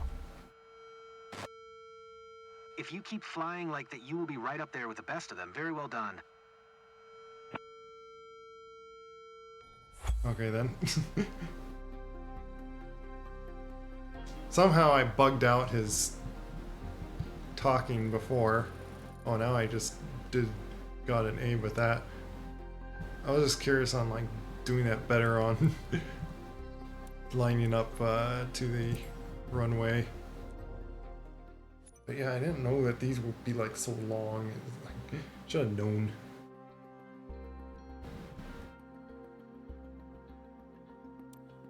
Like that's another bug that they have not fixed yet.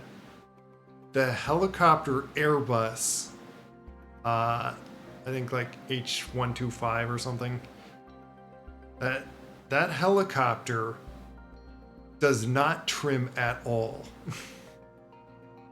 Everyone finds that being a problem, and like you set any sort of trim button or trim control and stuff, like you set like all the trim and or like try to just do the trim helicopter's trim, like so you don't have to hold your like stick completely forward to just keep yourself flying forward. You can't trim that when helicopters supposed to, and like the other helicopter at least has that trim, but it also has like half the trim buttons don't work, like where you press a trim button and it's like, what is it, you don't have the button to like center trim or so, like set trim.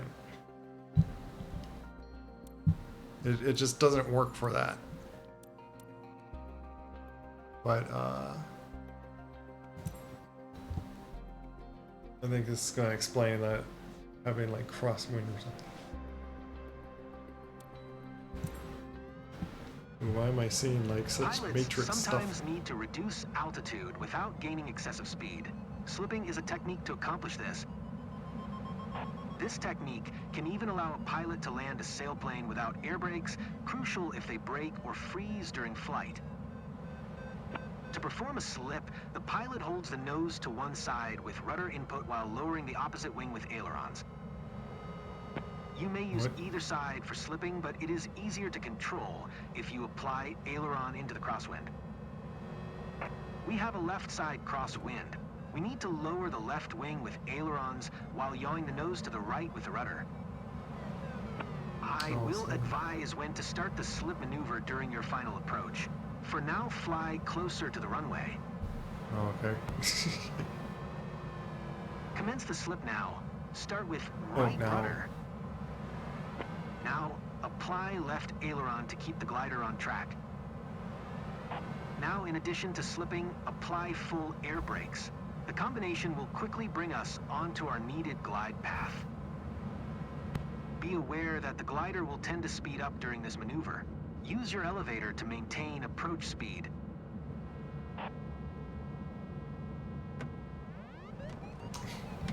See how quickly we are approaching the normal glide path.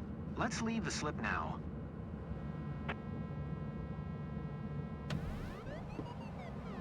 Leave the slip? What do you mean? Good job. See how simple and efficient the slip is. Return rudder and aileron to center position. Keep the air brakes out as required for approach. Now continue the approach. We still have left crosswind and need to align with the runway. This is done by the same technique, but with less control input. My landing gear don't come out. Use only enough right rudder input to align the glider's nose with the runway. Apply the necessary amount of left aileron input to keep the sailplane's path aligned with the runway. For track correction, use your aileron only. I don't get Keep what. the nose aligned with the runway with your rudder.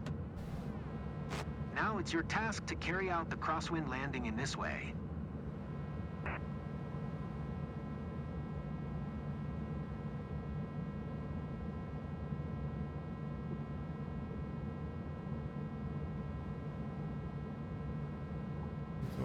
I am like way too high. I'm sorry. But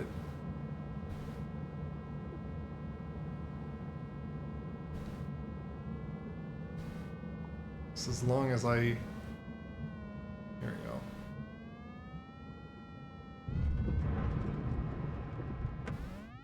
Slipping approaches take time to master. I couldn't extend the landing gear apparently. You now know the basics. We should probably do this procedure once again. Yeah, I didn't have the landing gear out.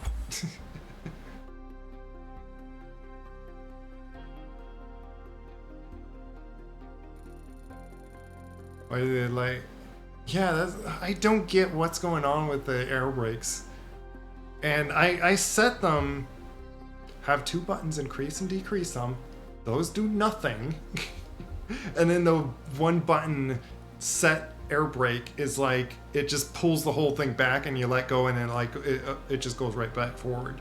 It's like, what is the point of that? You know what? I'm gonna just about not listen to you and just like line my, like not, I'm gonna this time quite not follow him. Because come on, I was way too high. Sometimes need to reduce altitude without gaining excessive speed. Slipping is a technique to accomplish this.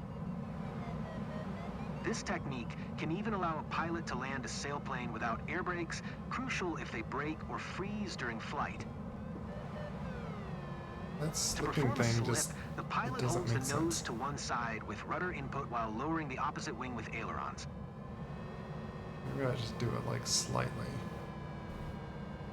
You may use either side for slipping, but it is easier to control if you apply aileron into the crosswind. We have a left side crosswind. We need to lower the left wing with ailerons while yawing the nose to the right with the rudder. I will advise when to start the slip maneuver during your final approach. For now, fly closer to the runway. I don't care because last time's too high. Start with right rudder. Now, apply left aileron to keep the glider on track. Now, in addition to slipping, apply full air brakes. The combination will quickly bring us onto our needed glide path. Be aware that the glider will tend to speed up during this maneuver. Use your elevator to maintain approach speed.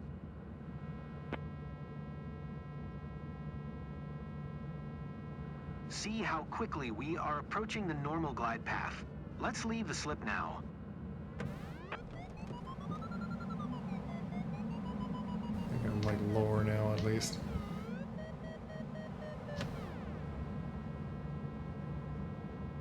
I feel like I still need to be a little lower. Good job. See how simple and efficient the slip is. Return rudder and aileron to center position. Keep the air brakes out as required for approach. Yeah, Now there's... continue the approach.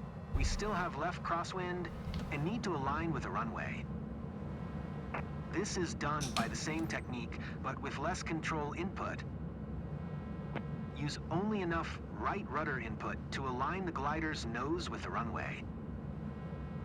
Apply the necessary amount of left aileron input to keep the sailplane's path aligned with the runway.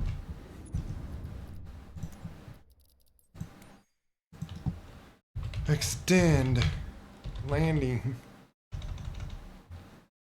Extend spoiler? What's the spoiler? You know what a spoiler is? You know what? I'm gonna put it as that button just in case.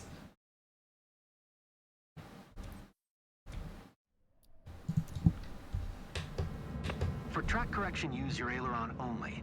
Keep the nose aligned with the runway with your rudder. Now it's your task to carry out the crosswind landing in this way. Oh, I gotta... It held just because I paused the menu and then came back.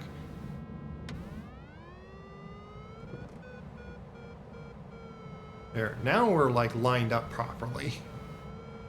But I can't extend the landing gear. I have that button set.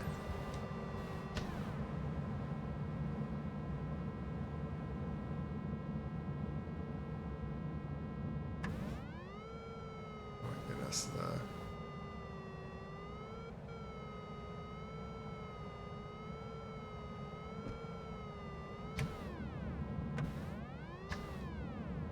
This is so difficult.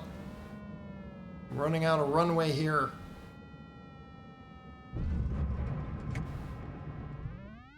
Slipping approaches take time to master, but are a great way to nail your landings. You now know the basics. Yeah, I know the basics. We should probably do this procedure once again. I'm not doing it once again. I'm done with it.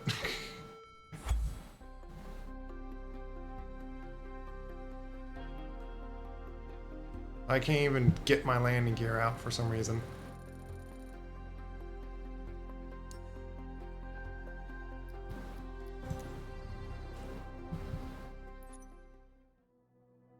But yeah, I don't get why the air brakes just detract.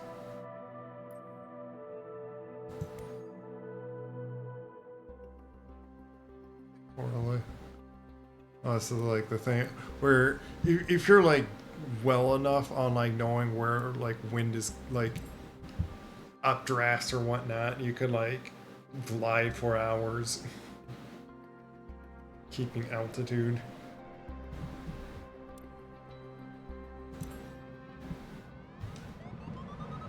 Glider pilots need to continuously be on the lookout for the next thermal or other source of lift to stay aloft. Yeah. Thermals are small diameter parcels of rising air. Gliders must fly in tight circles to stay within them. Cumulus clouds, which typically resemble cotton balls, are a good indicator of thermals as they often form above them.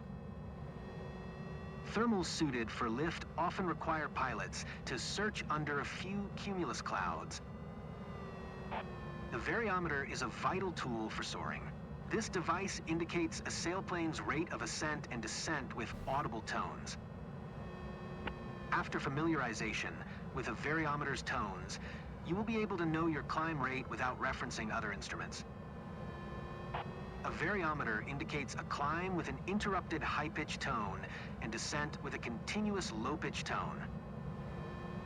That's As why we it's approach the beeping at me. cloud, listen closely to the variometer and be ready to turn in when its tone indicates lift. Okay, the variometer is indicating lift. Turn in and begin circling. Which Roll into way? a 45-degree bank and complete at least one circle. I'm guessing left, because you didn't say which way to roll. Gauging a thermal strength typically requires completing at least one full turn within it.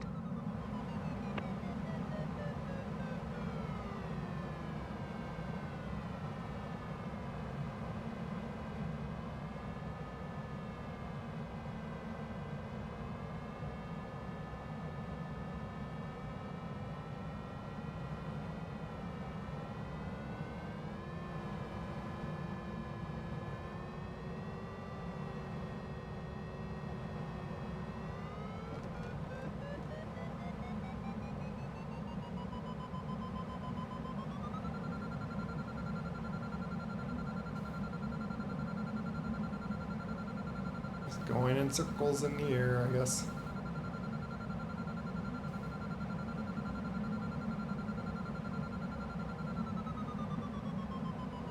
Let's search for a thermal under a neighboring cloud.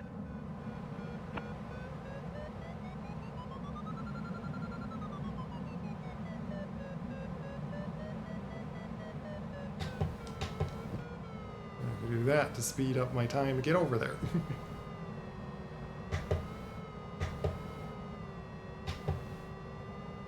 Now we'll work on keeping your circles tight and smooth.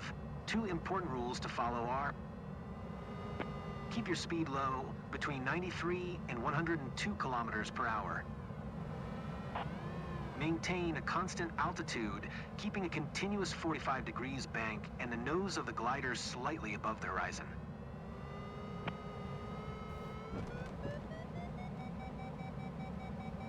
Continue circling, maintaining a 45 degrees bank angle and an airspeed between 93 and 102 kilometers per hour.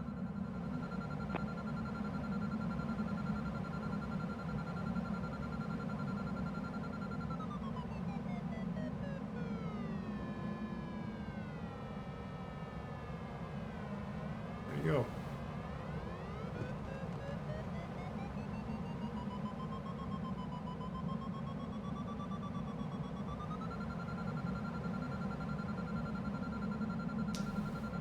Really difficult. I'm trying to slow it down. Like, how much sharper do I need to turn? Come on.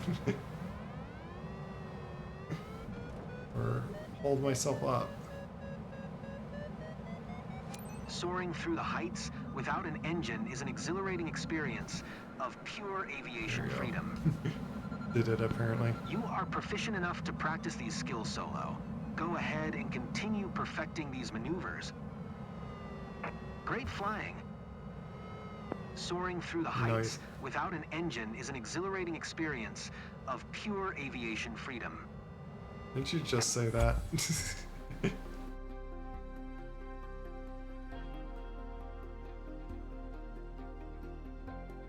Not like you see the wind like that, though.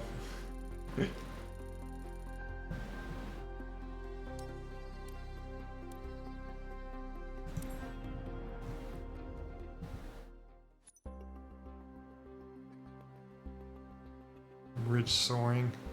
Well, this is like, so with just like the bush training stuff, I'm going to say about the wind going over the mountains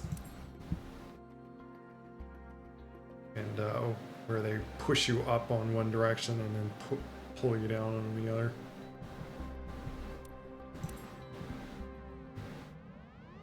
This will be your introduction to ridge lift soaring. We just launched from Reedsville Airfield and are heading towards Jack's Mountain Ridge. At prevailing winds, the ridge will generate good lift. The ridge extends over many miles, but we will only use a short portion for introduction. Let's fly directly to the ridge and follow it in a southwesterly direction. We have a tailwind on our route to the ridge, so we'll get there quickly. As soon as you recognize ascending air during our approach to the ridge, begin a right turn. Right turn. One of the cardinal rules of ridge soaring is to avoid the ridge's lee side due to downdrafts that often form in that region. Try to maintain as high a rate of speed as possible while flying close to terrain, as it affords the most escape options.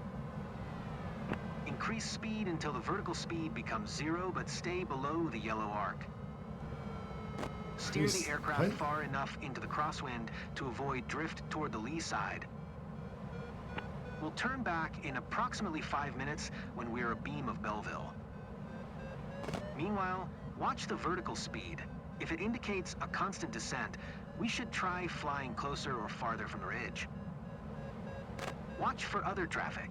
Currently, we need to give way because the ridge is to our left-hand side. It's hard to read that thing way When in traffic is distance there. approaching, turn right far enough to allow the traffic to pass, then maneuver back to the ridge.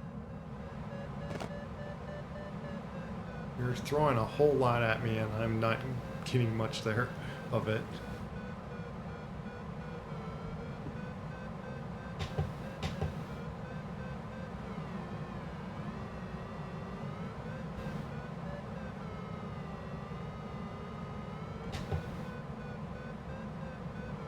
Speed. I don't want to sit here for 5 minutes doing this. We are abeam Belleville. Let's turn back. Remember to turn away from the ridge. I'm guessing that means I'm turning the right direction.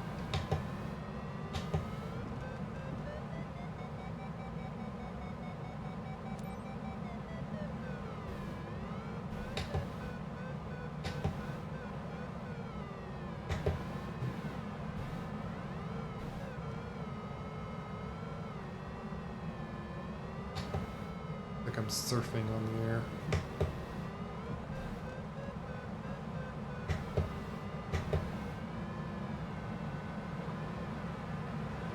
One of the cardinal rules of ridge soaring is to avoid the ridge's lee side due to downdrafts that often form in that region.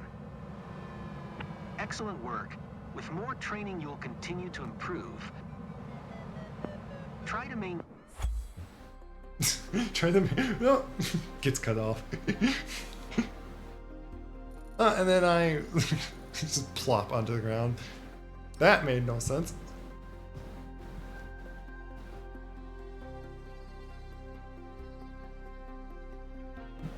I guess I did 31% well on that. Okay.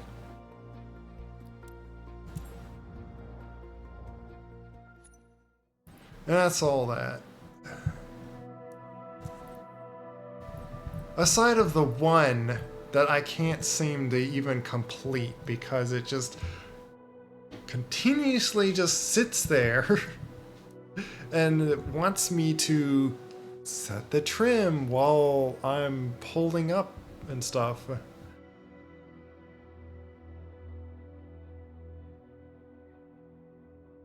I think most of Flight Sim is ridge. What do you mean ridge? Or most that you can do with live one. Yeah. Wasn't the last one is they did the whole like live weather thing, and that was interesting for a bit, but like until then I learned about DCS and it's like, well, I don't care so much to just fly and just same weather that's just so happens to be live, and all the live airport like all of the just what's happening in the globe, and then just fly in it and just do view watch. What is it called? Do scenic flying. When then in DCS, oh, I get to shoot missile like shoot mavericks, drop bombs, and explode things. Or I more so rather do like ground stuff in that game. By the way, I know how to do like the air to air, but it's like you shoot a missile, you run away so you don't get hit by their missile, and that's basically the air-to-air combat. It's like it's rare to like get into a merge like dog fighting, and even then it's like you tend to want to just try to like survive, not like trying to gun down the person or so. And every time I even get close, usually it's like something just missiles me down. And it's like, but speaking of military things, we've got these 3 things. So I think I'm very close to just like finishing the rest of these, and like we'll power through these last few things, and that was like the main goal of like this whole stream, was to get through all the rest of these training things. That's why I named it Always Training.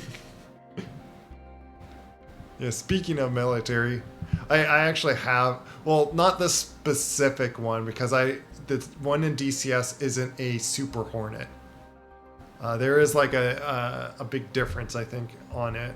And I think mainly all the aircrafts that they have like in DCS, what I heard was they only want to put the stuff in there when they can get their hands on the blueprint and data of the actual aircraft, because they don't want to do guesswork on the thing. They need to have like public documentary that the military would provide or so, and of course they won't provide their new up-to-date jet engine fighters. Like, that is why the latest like F like 30 or what, I'm not even sure what like the latest ones or so that like can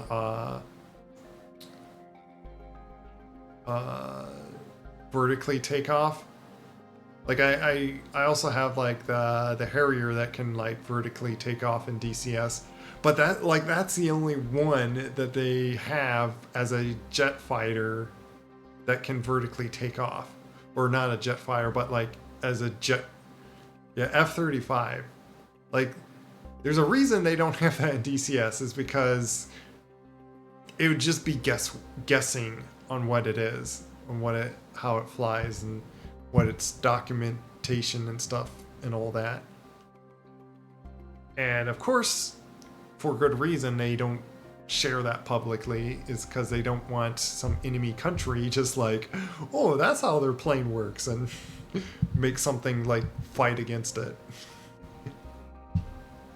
So that's why, because like F-18 is like a very old plane at this point, it's like it's known how it works or so, and so that's why we only get to fly like just very old stuff for realistic simulation.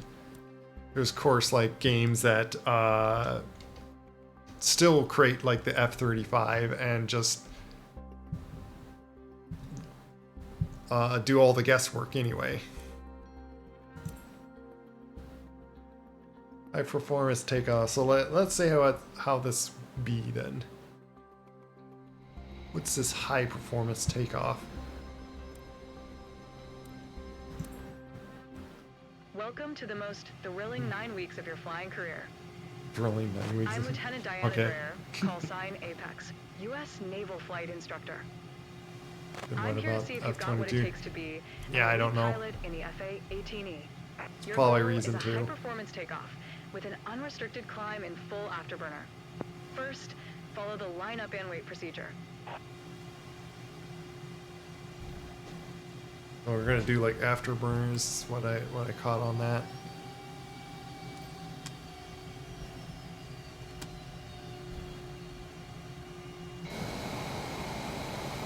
Alright, my nose wheel steering feels extreme.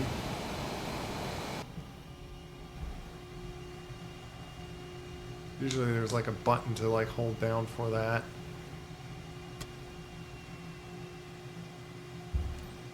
Power to MIL and keep the jet center down the runway. Increase throttle to... Steer the jet onto the center line.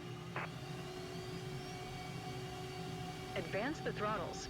Power to MIL. MIL? Wait, what do you mean by MIL? Okay, Full? max power. Okay, max power. Okay.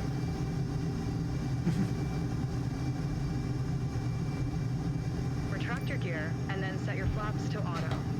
Start climbing. Aim your velocity vector at 10 degrees on your pitch scale. As you pass through 300 knots, pitch your nose up 45 degrees for the unrestricted climb.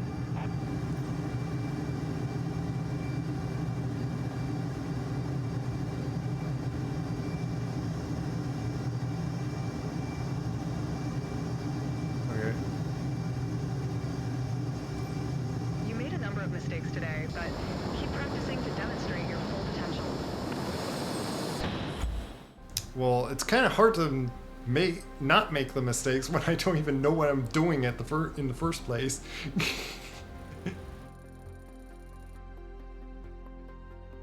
Okay, let me see what's these details about takeoff. Keep the jet on the center line during the takeoff roll. Maintain. Didn't I do that? What are you talking about? Whatever. I'll try it one more time. Otherwise, I don't care if I get a C still. Like, is it another one of those things that it's like so precise? Welcome to the most thrilling 9 weeks of your flying career. I'm Lieutenant Diana Dreher, call sign Apex, U.S. Naval Flight Instructor. That middle? I'm here to see if you've got what it takes to be an elite pilot in the FA-18E. Your goal is a high-performance takeoff with an unrestricted climb in full afterburner. First, follow the line up and wait procedure.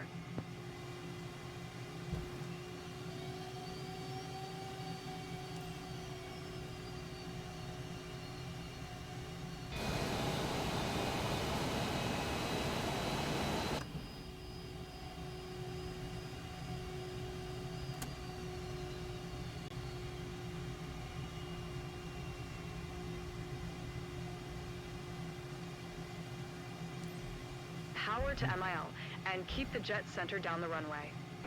Power to ML, like, that's like to there. But it's... Advance the throttles. Power to MIL. Okay, max power.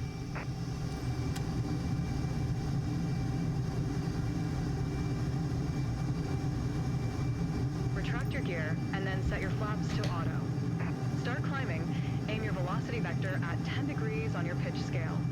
As you pass through 300 knots, pitch your nose up 45 degrees for the unrestricted climb.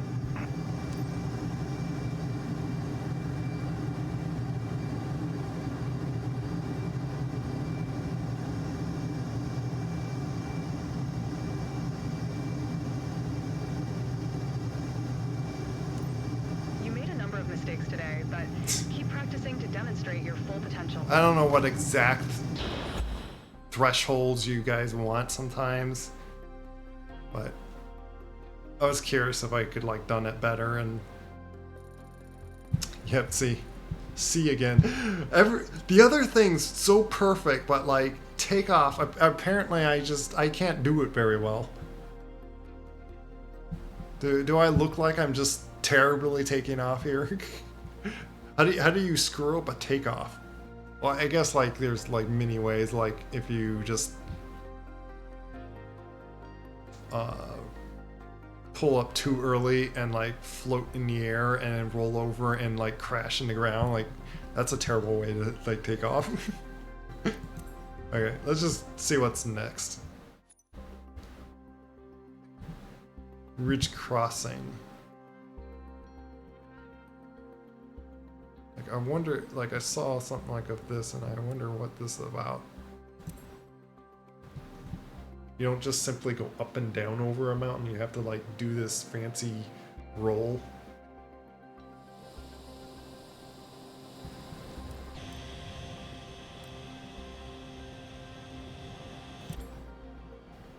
Today we'll focus on ridge crossing, a vital skill for fighter pilots. It's a maneuver that allows pilots to hug terrain such as mountains and ridges. This flight profile allows you to maintain positive G-forces, speed, and a clear view ahead. Approach the top of the cloud, then prepare to perform a roll. As you can see, your HUD's bank angle information can't track beyond 45 degrees. At the top of the cloud, maintain a bank angle between 90 and 180 degrees, ideally right at 135.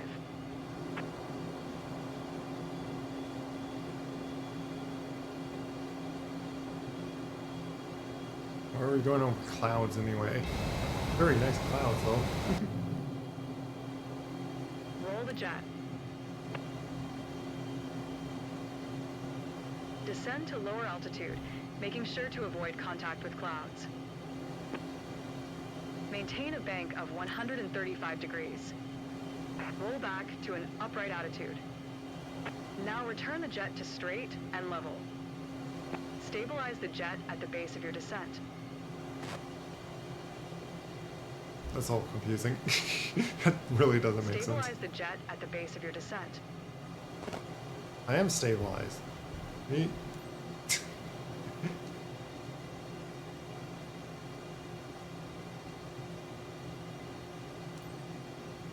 Practice makes perfect, so with more attempts you'll master this form of complicated flying. I don't get the point at all with all that, but why do I have my landing gear out? Or maybe it's doing that to, yeah, even that's like seems a little. I'm going to just do the last one. Just like this seems more interesting.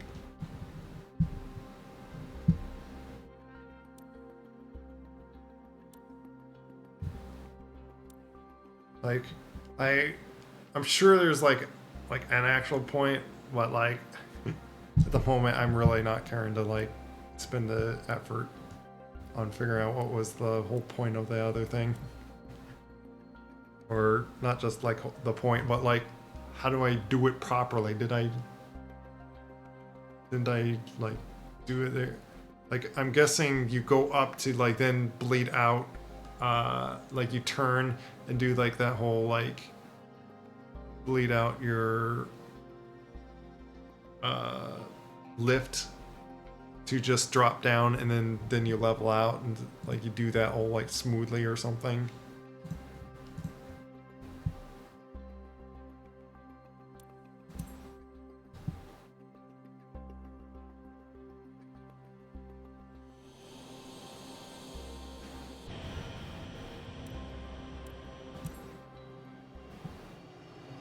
Let's see how well you can handle the FA-18E in the air. Maintain 350 knots and keep above 10,000 feet. I want you to show me how you execute a split S, a classic maneuver. Let's start by rolling 180 degrees into an inverted attitude.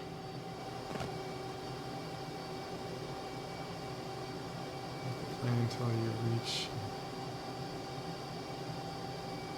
Go ahead, roll 180 degrees to begin the maneuver. Oh, like upside down. Pull back on the stick, keep the maneuver fluid.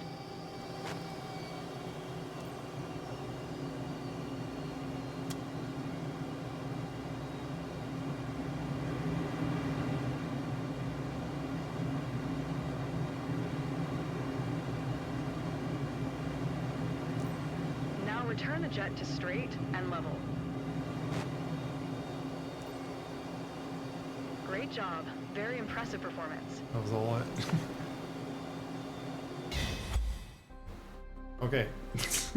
That was like super simple. Right? Speed for. Wow, I got only 1% of that. I don't know why they're even like.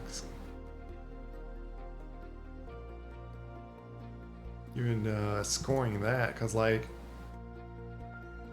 Keep it consistent. How do you keep a consistency when you're diving to do that maneuver?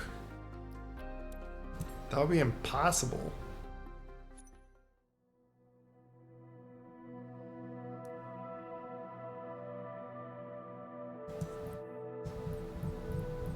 Yeah, I guess I'm terrible on those things. Then you got taking off and landing a giant Boeing. Oh, some fun with this. These are the last two.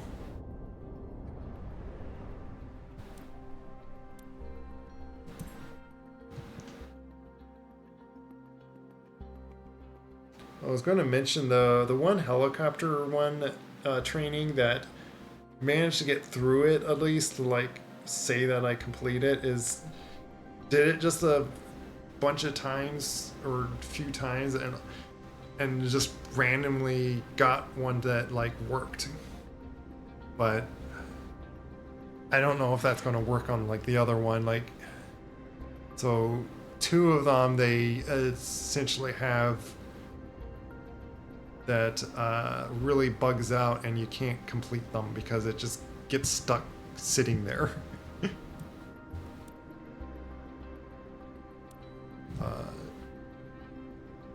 As far as like that seems to be consistent. Like the other ones, I think there is sometimes it bugs out and it just the guy doesn't continue, or the person that's training you doesn't continue talking, and it's okay. Guess we get Perfect to weather for a flight out of nice Côte d'Azur. do a takeoff with this thing. We're on runway 22 left, and we're cleared for takeoff. Oh, is there a seatbelt button? Taking off in a 737 MAX obviously requires more speed and a longer Hi runway there. than a single-engine prop plane. But luckily, we have some extra tools at our disposal to make the job a little easier once we're airborne. For starters, the auto throttle manages engine power to maintain a target airspeed, while the autopilot keeps us on track with navigation. When I give the word, you're going to execute a straight-out takeoff. After you complete the initial climb, I'll take the controls. But first, check the FMC to look at our reference speeds. I've already typed in all the necessary data. Rotation speed, or VR, is at 129 knots. I'll call out when we reach it. V1 is the speed under which you still can cancel your takeoff in case of a technical issue. V2 is the speed beyond which it is safe to take off even under a technical issue. Take a look at the PFD now. Once we hit VR, you just need to initiate a gentle rotation by pulling back on a yoke. The flight director is represented by a magenta crosshair on your PFD. Stay aligned with it for an optimal takeoff attitude. Next, let's review the thrust levers. Plug something in here.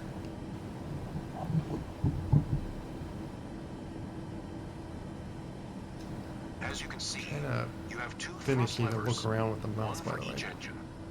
One thing to be aware of during takeoff is for both engines to be stable and at the same value. Once you've made sure of that, you can press the toggle button to let the auto throttle take over. Now, let's monitor the engine parameters. On top of the MFD screen, you can see the Angine's RPM. Make sure that they are always at the same level. Whenever you are ready to take off, go ahead and remove the parking brake. Okay, we're ready to go. Apply half forward yoke. Then gently move both thrust levers to 40%. Did I take off parking brake?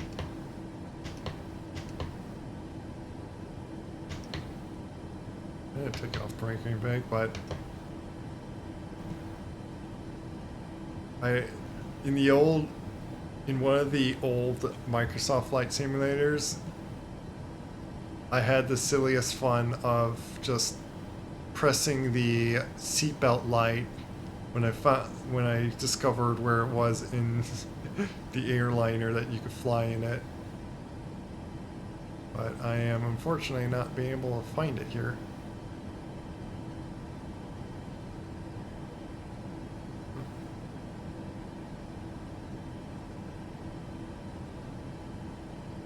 Or might it be...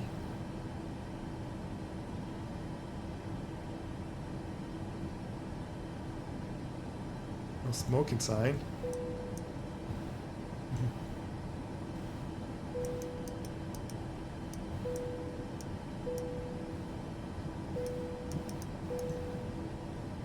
Fasten seatbelt.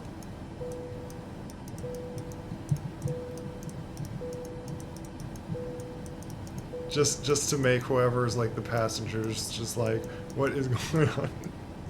I always kind of wondered that, like, if you just sat here, yeah, I don't get why, like, so I have to do like scroll wheel to like, because doing this doesn't seem to like do anything.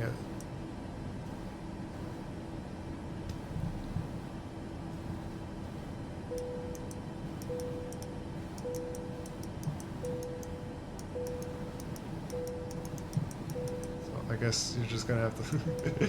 Okay, enough of that. That is one of the silly goals I want to do. Like eventually, is when I get to like flying the airlines.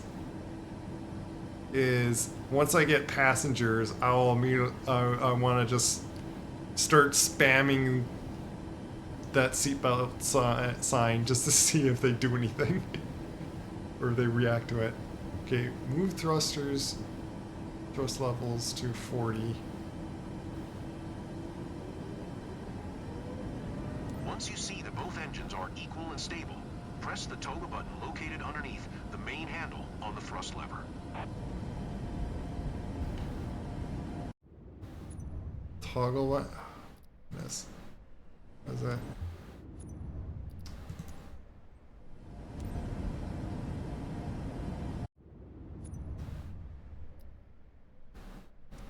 What? Select the throttle.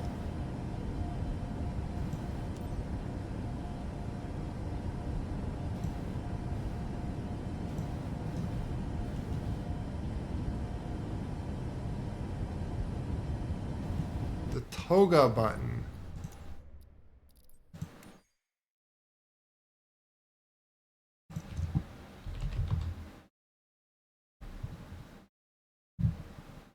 I think this is going to be a specific thing, which I'll probably do a trigger on this one as well.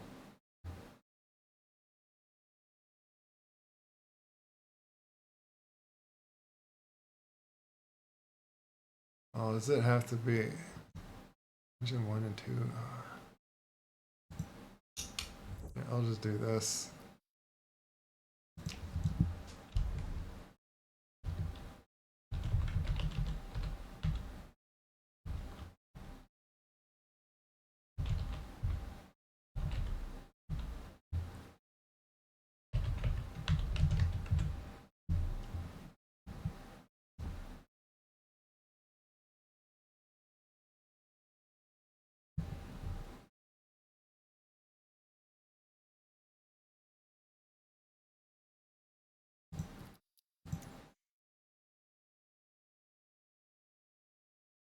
And then I'll just do that as well.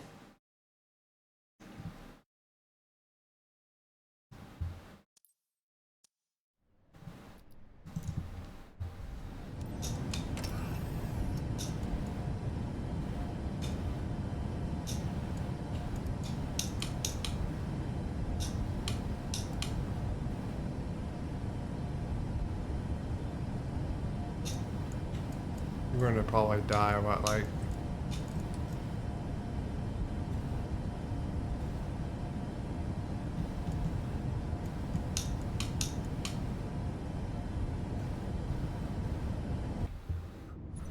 anytime pressing it.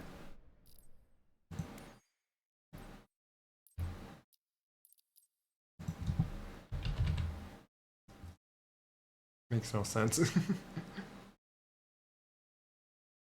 Maybe it's set.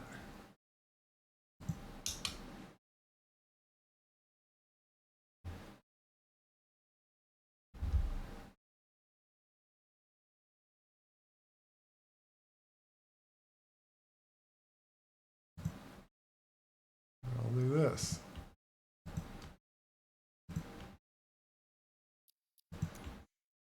Do I have it as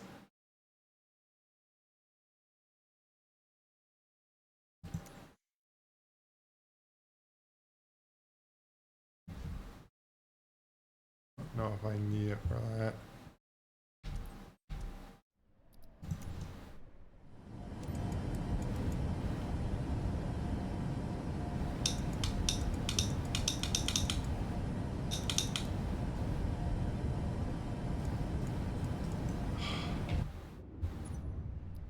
I'm about to go off the runway at this point. That makes no sense. I don't know what it wants me to do.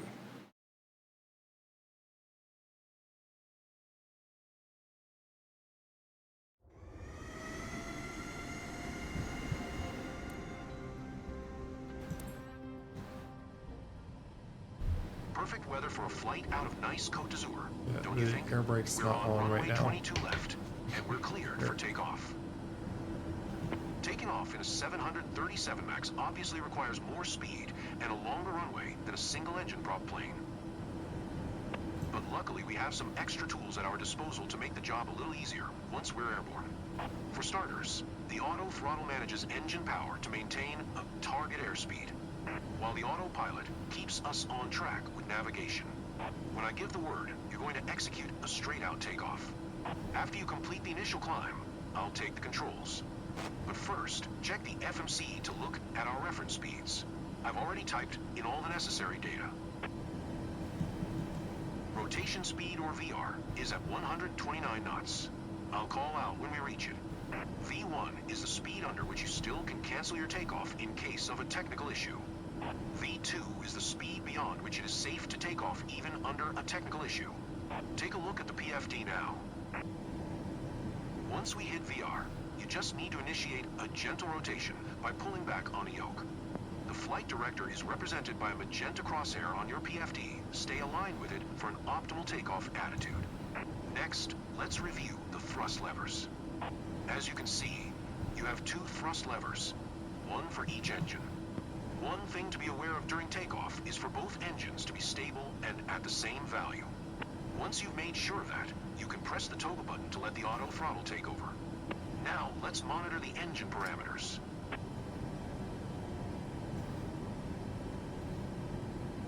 On top of the MFD screen, you can see the engine's RPM. Make sure that they are always at the same level. Whenever you are ready to take off, go ahead and remove the parking brake. Oh, I think you're just talking about this one.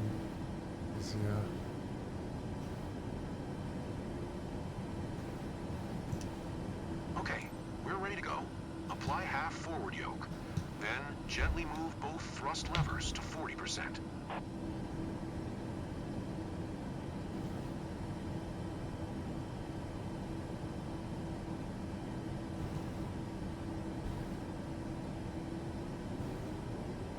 Once you see that both engines are equal and stable, press the toggle button located underneath the main handle on the thrust lever.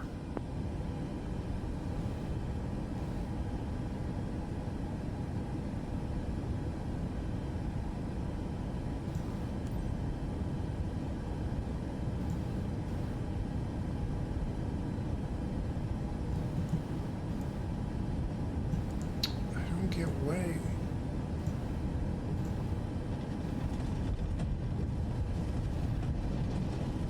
I know we're gonna probably crash and die, but like, this really doesn't make sense.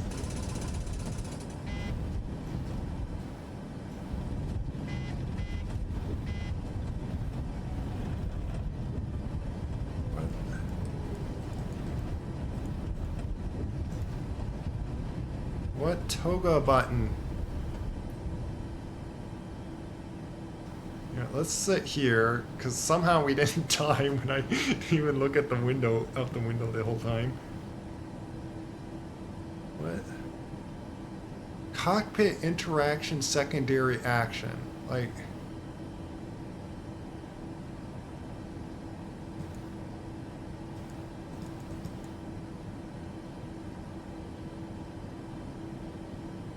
Press the toga button,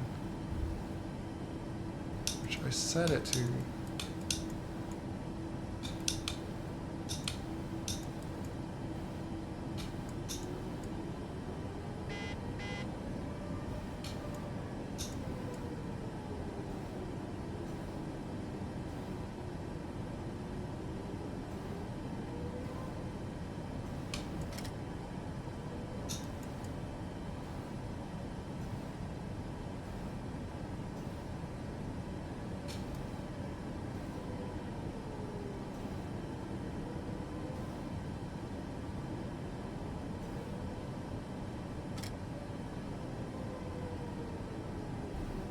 Is that like reverse thrust?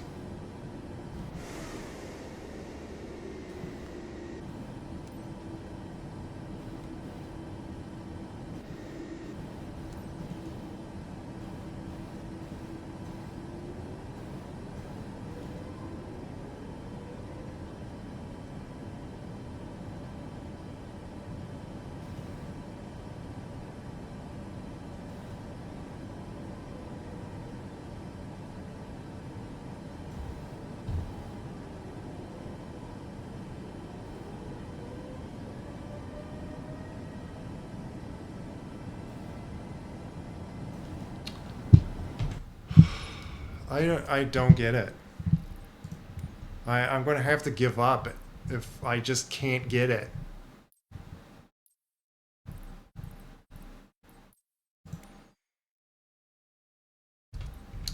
Let me see, what is it wanting to...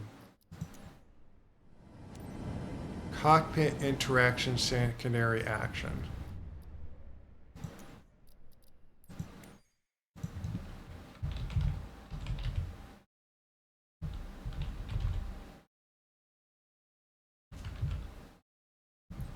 Yeah, that's what's that button for? Like keyboard.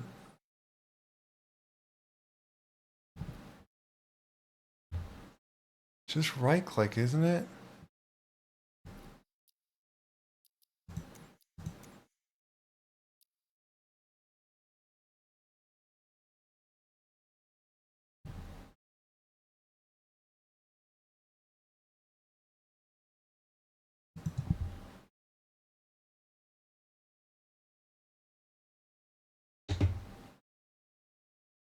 Just saying it's just to something that I'm not even using yet.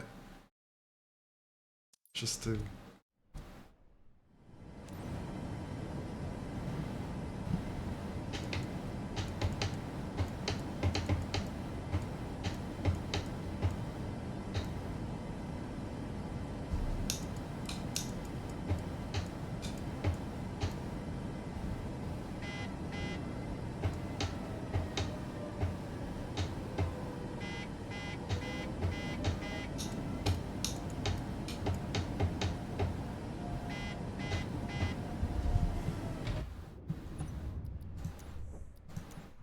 Let's see if we could do this more like properly again. There's a problem that like by doing it. Oh, you know what? I have a better idea. Where to set that. Gotta press ready to fly, guys. Let's go into settings. Because there's no way. If I need to press that while I'm holding stick, there's no way I'm going to press that. What I can press is that. Is there anything else? Okay, nope, nothing else using that.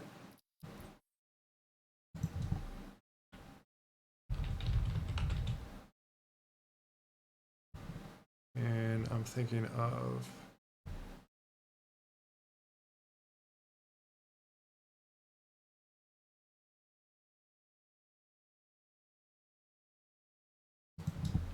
this go like that.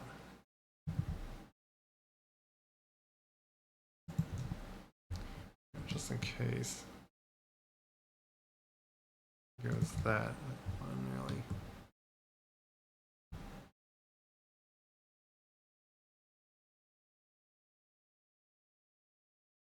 I don't get what it means by lockable though.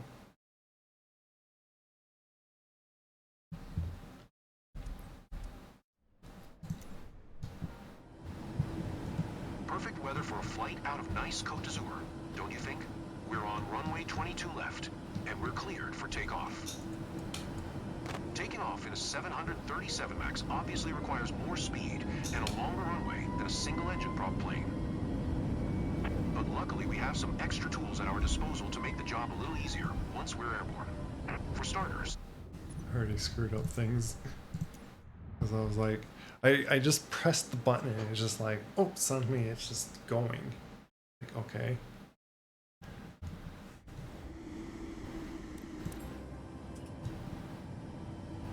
Perfect weather for a flight out of nice Côte d'Azur, don't you think? We're on runway 22 left, and we're cleared for takeoff. Taking off in a 737 MAX obviously requires more speed and a longer runway than a single-engine prop plane. But luckily we have some extra tools at our disposal to make the job a little easier once we're airborne. For starters, the auto throttle manages engine power to maintain Listen a to you target talk airspeed, all this about while again. the autopilot keeps us on track with navigation. When I give the word, you're going to execute a straight-out takeoff. After you complete the initial climb, I'll take the controls.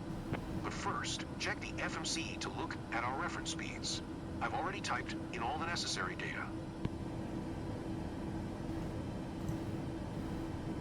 Rotation speed, or VR, is at 129 knots. I'll call out when we reach it. V1 is the speed under which you still can cancel your takeoff in case of a technical issue. V2 is the speed beyond which it is safe to take off even under a technical issue. Take a look at the PFD now. To see what he's like talking Once about. we hit Right? VR, you just need to initiate a gentle rotation by pulling back on a yoke.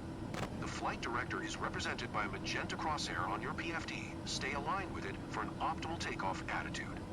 Next, let's review the thrust levers. As you can see, you have 2 thrust levers, one for each engine. One thing to be aware of during takeoff is for both engines to be stable and at the same value. Once you've made sure of that, you can press the toggle button to let the auto throttle take over. Now, let's monitor the engine parameters. On top of the MFD screen, you can see the Angine's RPM. Make sure that they are always at the same level. Whenever you are ready to take off, go ahead and remove the parking brake. Okay, we're ready to go. Apply half forward yoke. Then gently move both thrust levers to 40%. Once you see that both engines are equal and stable, press the toggle button located underneath the main handle on the thrust lever.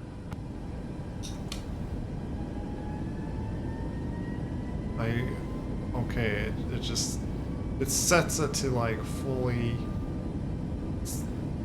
like throttle.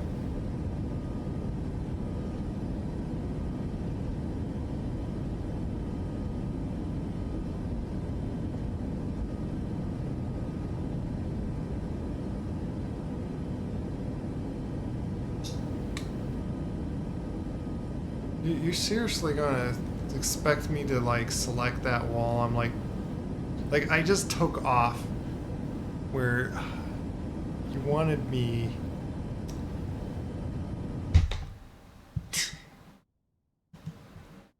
do that basically.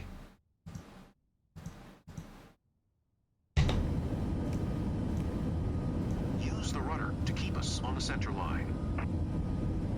Rotate 80. Positive climb. Gear up. Gear up. Now stick to your flight plan by following the flight director until you reach 1,000 feet above ground level. Then, activate the autopilot. You can now engage the autopilot. To do so, press the autopilot command and level change buttons. Oh, it does show about doing autopilot. I can.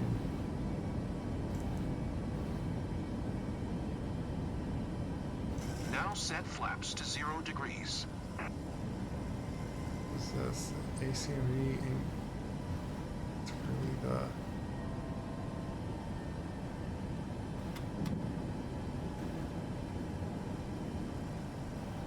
Well done, but there's room for improvement. Because you really expect me to mouse myself back down to the throttle to click it while I'm going down the runway. That's whatever.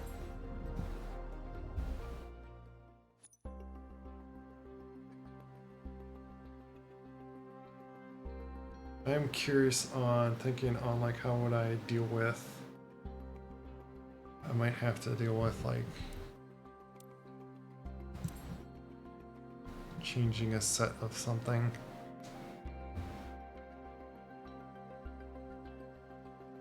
Or I'm trying to think of like how to deal with reverse here.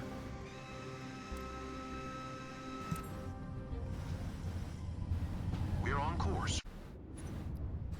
I might have to set it a certain thing that I believe is being used possibly.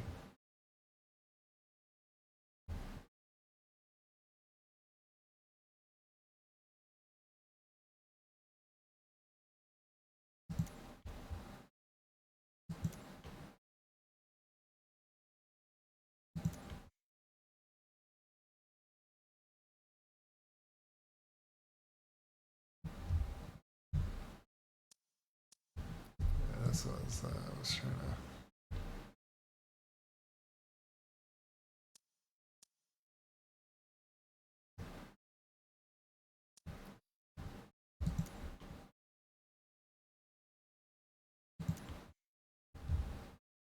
Or rather change it. Like I wasn't even like using those. Let's see something am I using? Yeah, I wanna.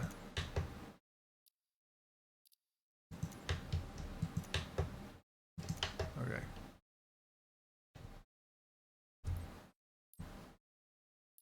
So now I want to look at. Is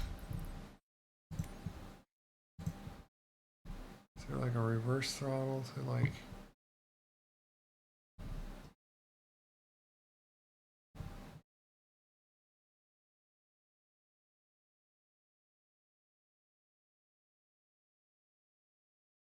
Toggle. Toggles the. Oh my goodness. Is that what I really needed to do?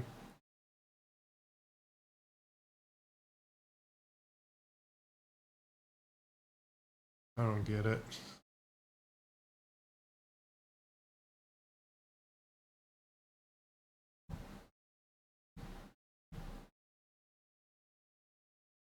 I might as well just push my own throttle forward. I don't get what was the whole ordeal with that.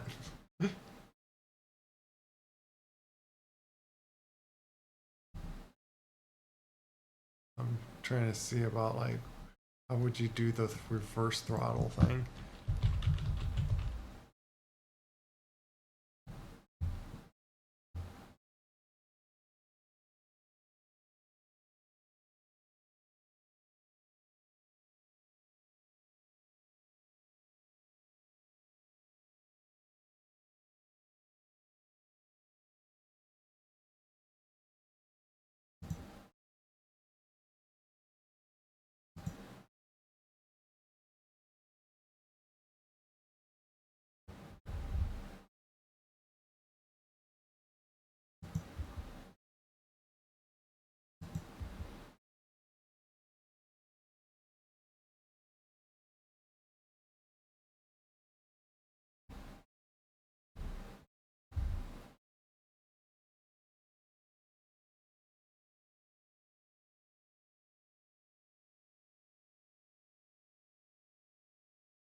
Just have air brakes, by the way.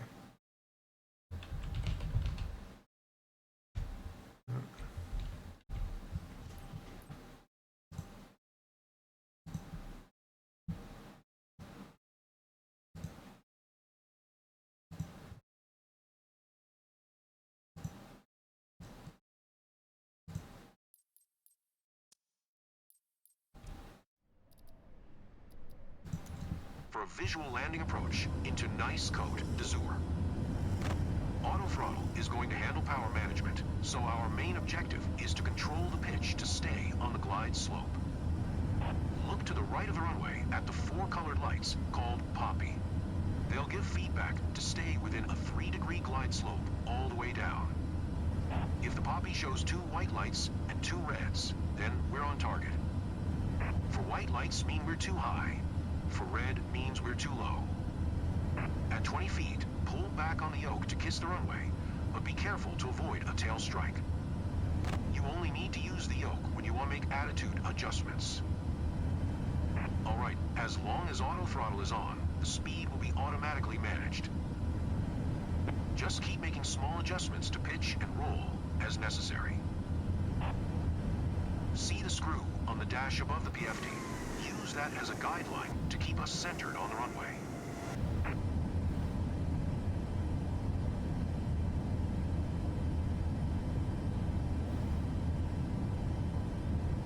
What on the dash menu?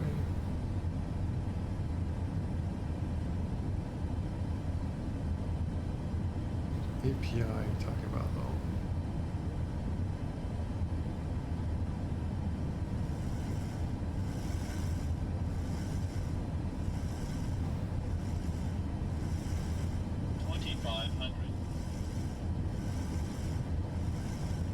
It does seem to be bouncing for some reason. Stop bouncing. Stop. Because of the autopilot stuff.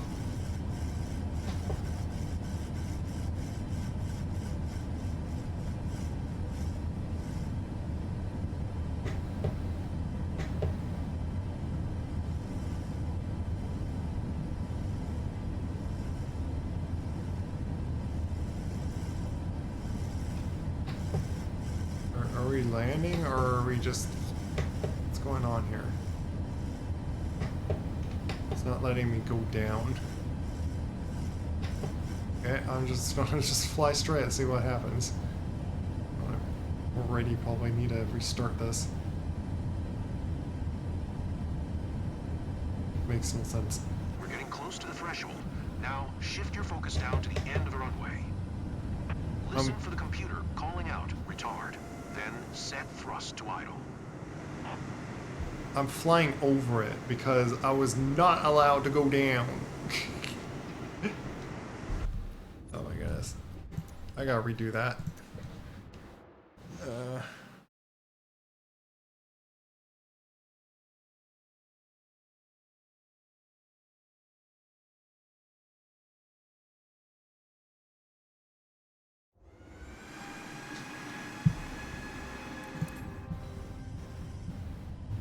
We're on course for a visual landing approach into Nice Côte d'Azur.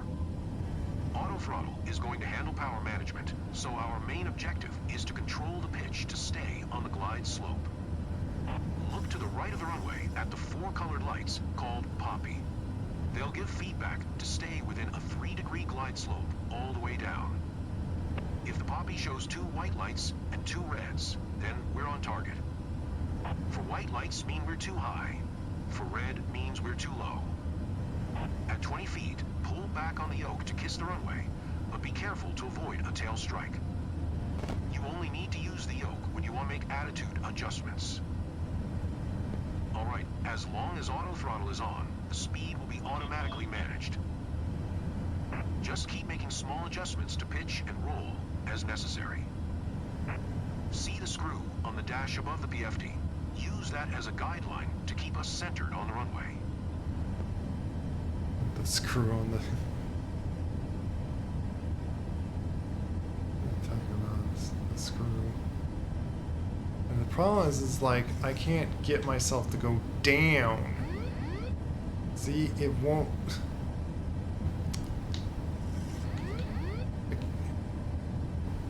Turn off the autopilot or what?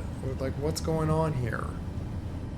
Like, go down. It's like, why you be that way?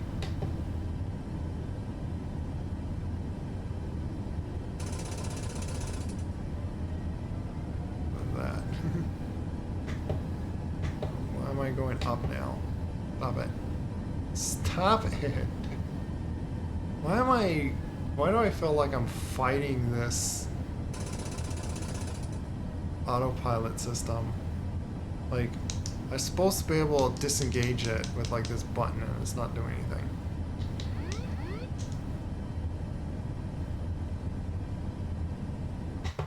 Let me actually hit pause.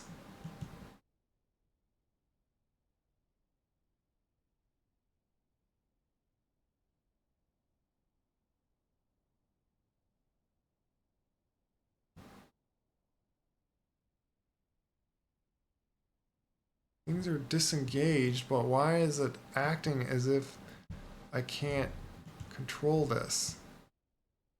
I feel like I can't control the plane.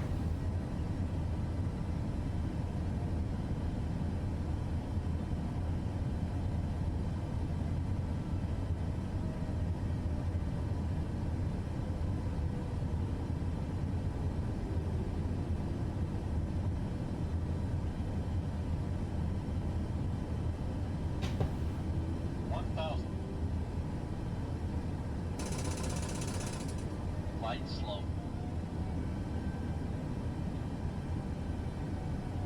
I get it now. Like it does take a bit of fighting, apparently.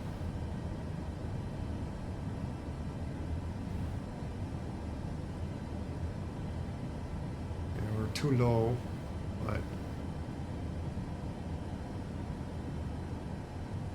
there you go. 500. We're getting close to the threshold. Now, shift your focus down to the end of the runway. 400. Listen for the computer calling out retard. Then set thrust to idle.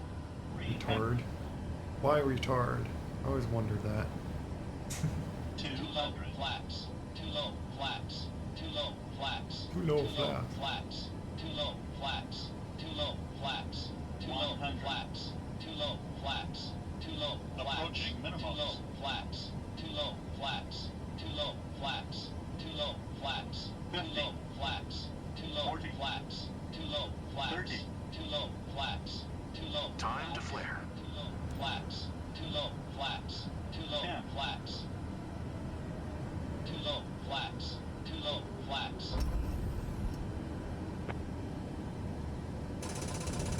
Now return the yoke to neutral. Spoilers and auto brakes are activated.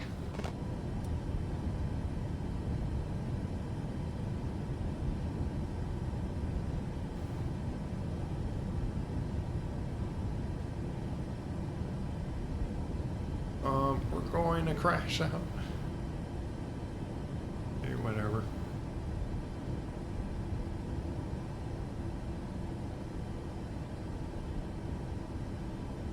I did land. You did well, but you can do better. I did well. We're like about to go into the water. I don't know that. I don't know why I feel like I'm just constantly fighting the plane. But there, I've gotten through all the silly. Not to say silly, but or not to say that they are silly, but I got through all the training videos or training missions or lessons. It's mainly what I just wanted to do. Oh, thanks for the follow. Hey, Flynn likes jets. Yay, way. I just finished going through all the training lessons.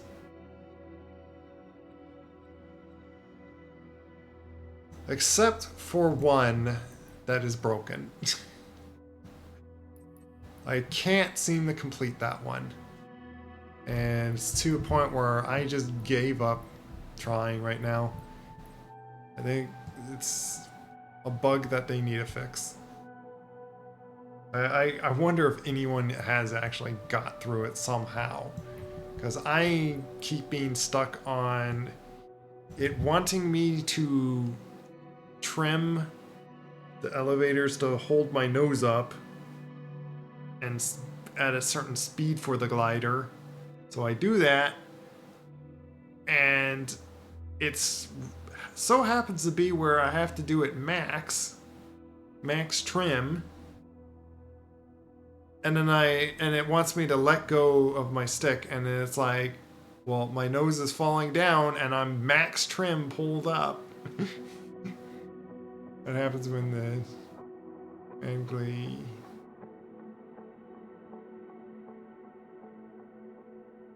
What happens when the instruction manual of a 145,400 pound airplane is wrong? I don't know.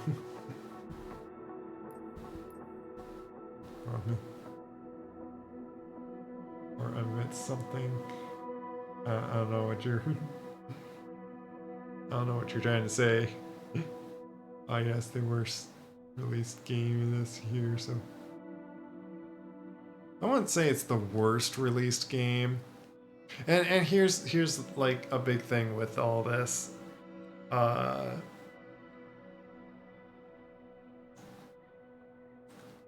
uh, like it of course can be like very disappointing on what you expect. But that's the thing with expectation is if it doesn't hit your expectation, then you're just disappointed. And in the grand theme of like all of this, what can you do really other than just complain at them? There's still a lot of enjoyment with that you can have with this game, but there's you can't say that there's was it a obligation other than yeah, their business not going to go very well if everyone's not happy with the product. So they are effectively, I guess, like hurting their reputation for like releasing a game that's not like polished out, and it's one of those things like where you either just take and that's where like I jumped on just getting the game because to like join with someone, and I figured, hey, there's a lot of, like there's some mission things or so, and I wanted to like when I heard there was like helicopters, that's what like kind of like interested, like oh they now released it with helicopters. Other than the other one, they didn't even have helicopters right when they released it.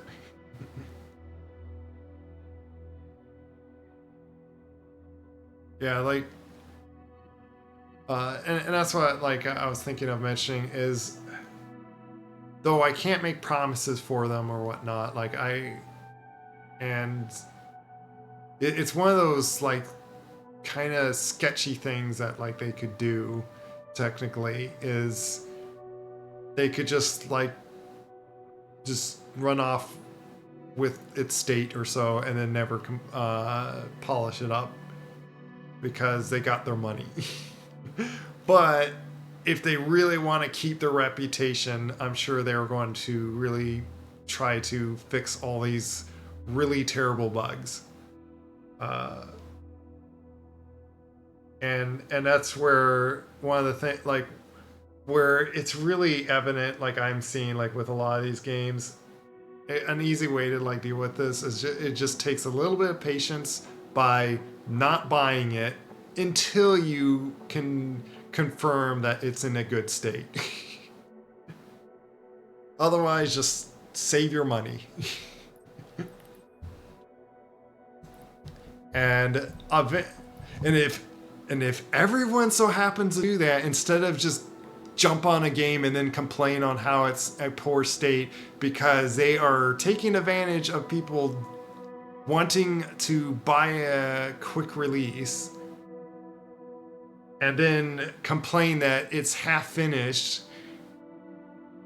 But company, like, I think, and because what companies are probably seeing on all this is why spend money for testers when you could just throw it in the public and say, oh, it's alpha, we'll fix it later. Or in this case, like I don't think even like technically is alpha, and like I don't know, basically just fix things later after everyone like that buys it early tests it basically for you, finding all these mistakes. So then why release a polished game when you get about as much money, and you can do it like earlier, or I don't know. But and that's the thing is like unless which by the way I tried like these position things. Oh, is there new ones? What? Wait a minute.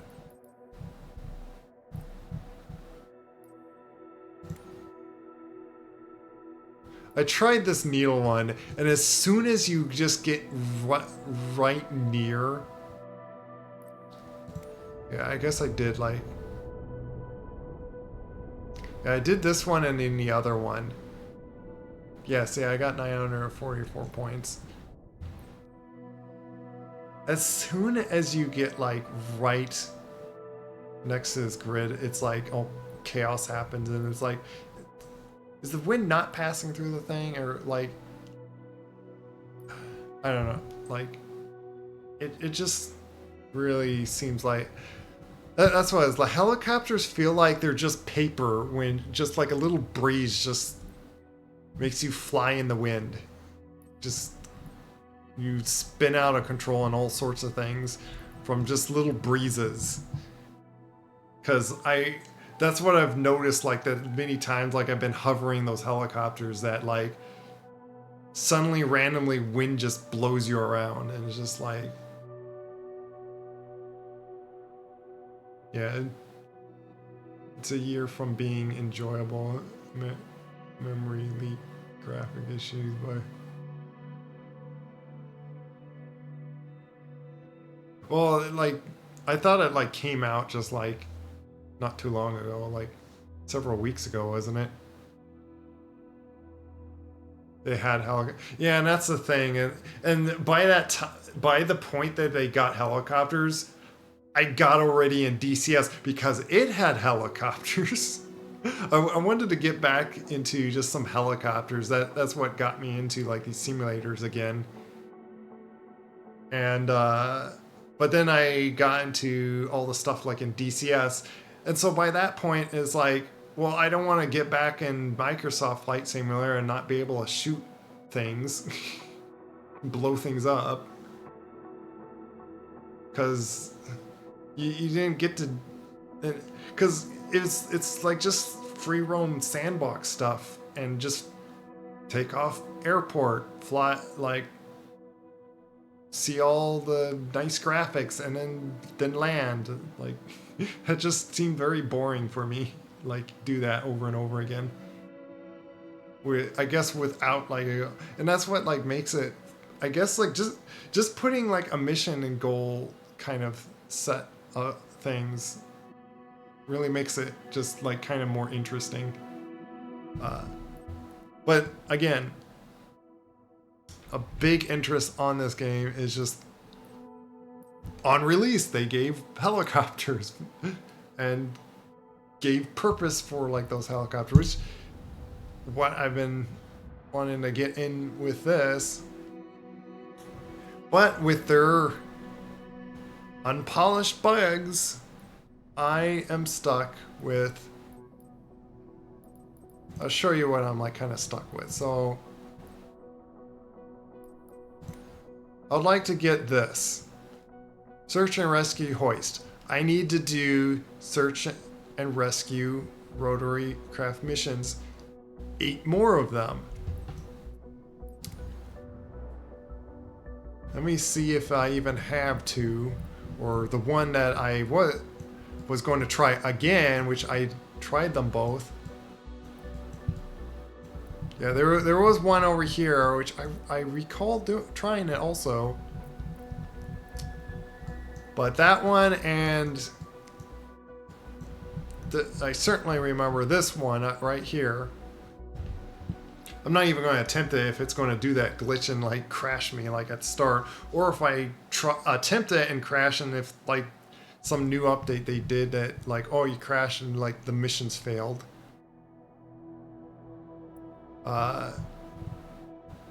Attempting the, like, it wants me to Like, and this few times I tried it too. It's unlike this same hill.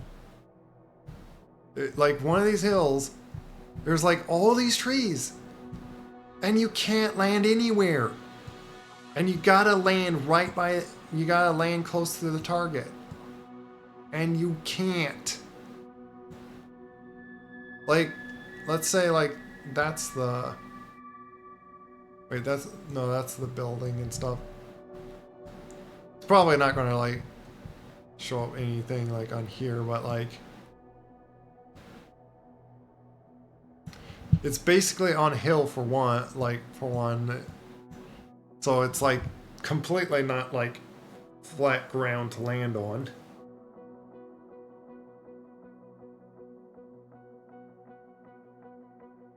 Let me catch up on chat, by the way, sorry.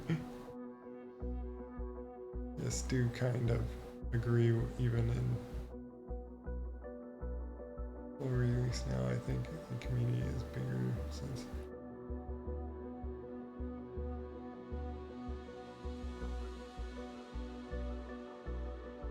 Bigger since FX wasn't there for initial launch.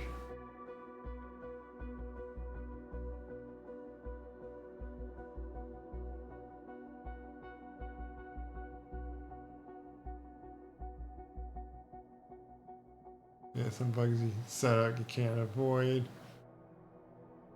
Might be some legal thing, which is why you can't blow stuff up or wings rip off and.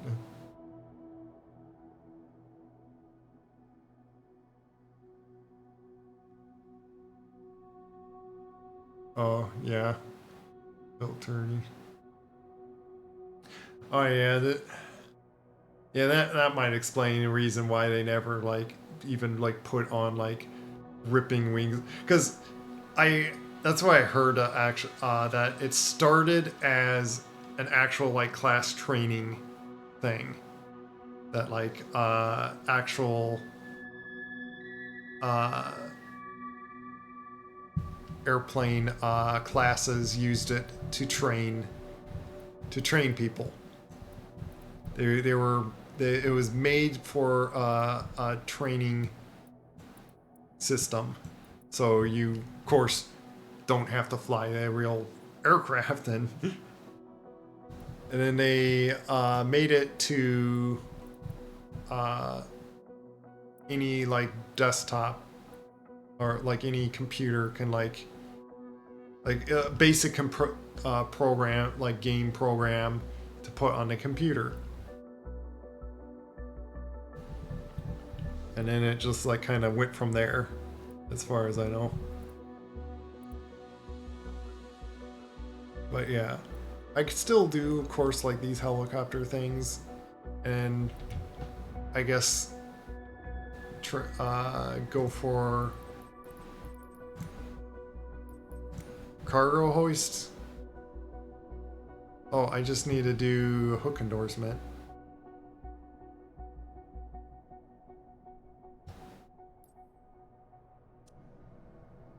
Well, I could do those. However, because I got this company, and I got my helicopter here. Hopefully it doesn't. My guess is, which it helps that I didn't do anything yesterday with it, and then like a whole nother 24 hours. So shows that I don't have to worry about paying some insurance thing every 24 hours if I don't even fly anything of it. So at least it's set up that like, hey, if I'm not doing anything on the game, nothing happens. It's not like a maintenance thing that like if I don't play the game, that's I'm losing money, and like forces as like a specific job. And see, and it looks like I can sell it and get like 178,000. But this being a really good deal of like 20 something thousand, it would I wonder if I want to really do this insurance, even though it like does cost 5,000 like per flight hour. Because it is risking that if I crash, well, the crash coverage is only like a certain amount, but like this is 0% salvage. Well, salvage coverage. Oh, I'll keep with this still, because it's my first helicopter. Like if it's like complete lost, I'm not too worried, because eventually at some point I think I would want to buy something and get to it here. And one thing, and I would like to probably buy like an Airbus thing at some point, because that'd be a better helicopter.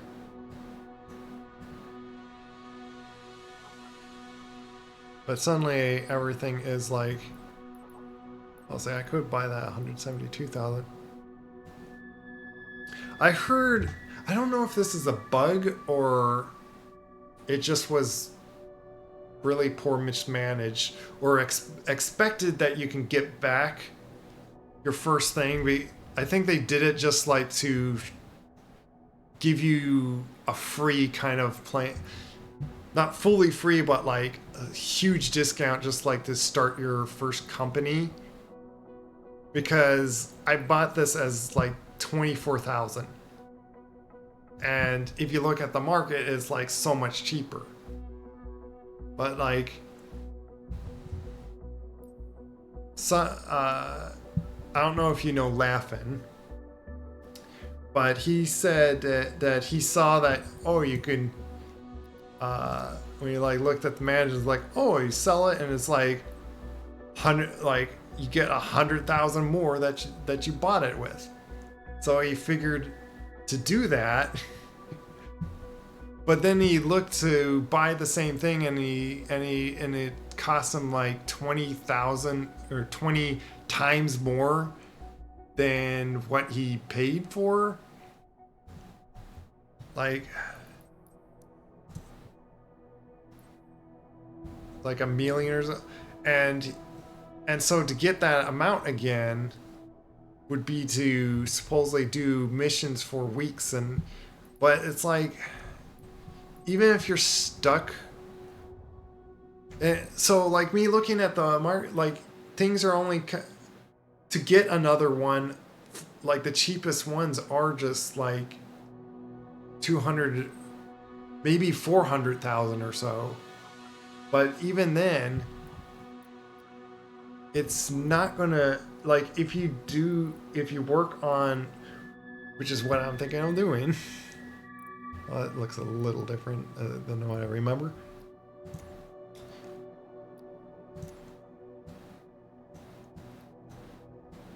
Is I'm going to look to getting perhaps like the VIP stuff, and using the speed up timer, so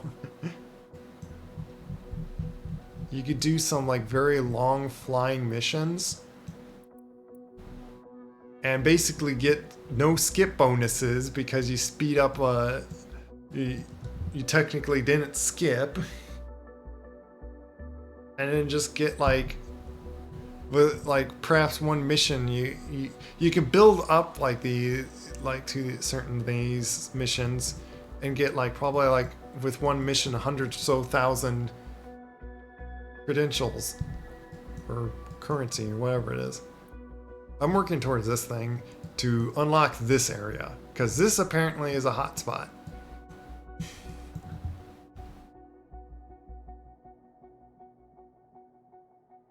Let's see what.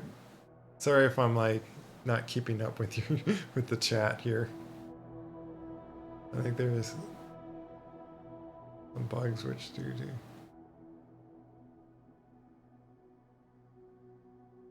Oh yeah. From what I've been seeing, filter needs to be added. Oh yeah, like filter on what career. Yeah, I don't get what, like, I want to like look for, let's say, like look for passenger transport ones, and it's like I want to see all of those around like any, like the whole area. Like go down here and just only look at those. Or like what are the search and rescue ones that's available?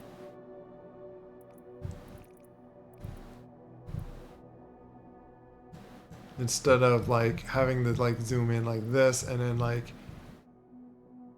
just see like all the missions. It's like, I don't know.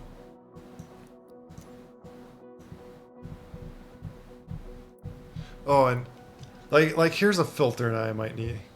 Hey Marvel dude. I'm finally getting back into the career stuff after like I finally finished those training things. Of course, could do that. Try to do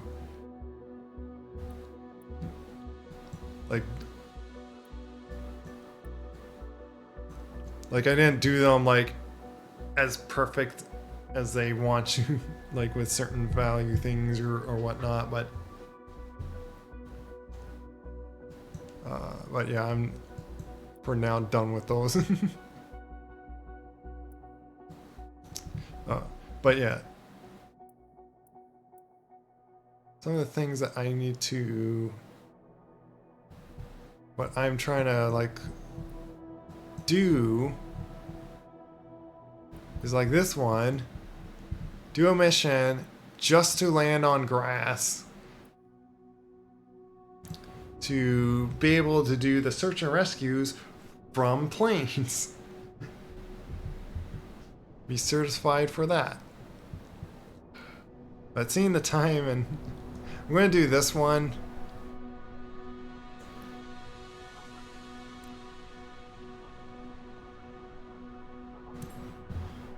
I'm going to need a break soon. Get dinner and all that.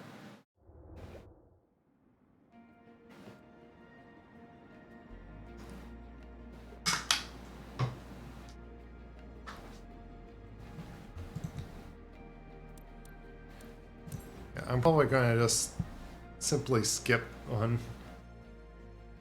a lot of things. I'm going to, like, I'm mainly doing this mission to just land on a grass runway to count for something. Oh, skip.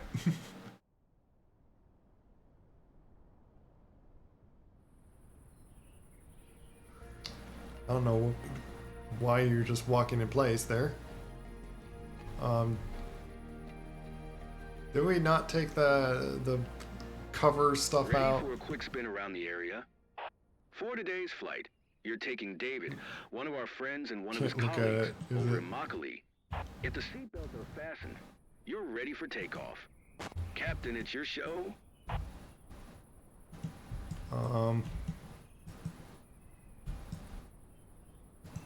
What is going on with that, and why can't I walk now?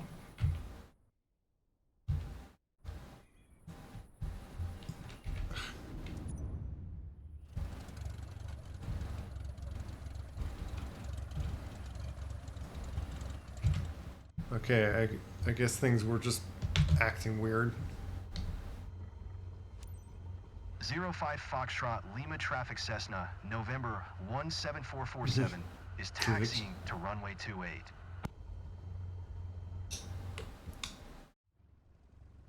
Basically, just hold short up on there. Are we going? 05 Foxtrot Lima Traffic Yeah, Cessna. are we November going? 17447, That's a good question. Taking off runway 28 South departure.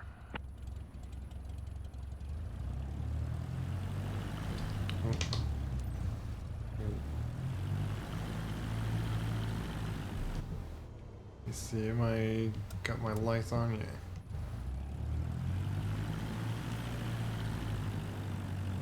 Where's this runway, really?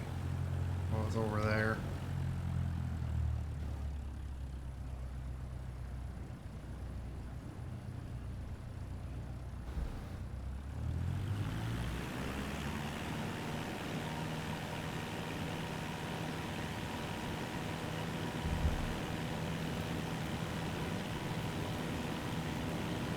fuel is low. It's because it's going to be a short flight, so that doesn't matter too much. Wow, we're flying.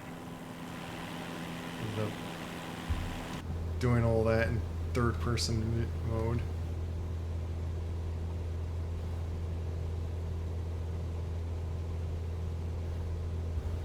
Climb to 500. Speed up time for that.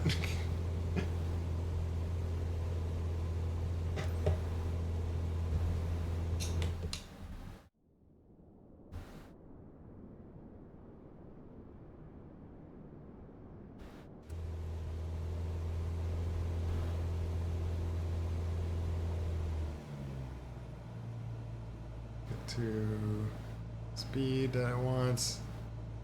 Oh, is this another one with crazy winds?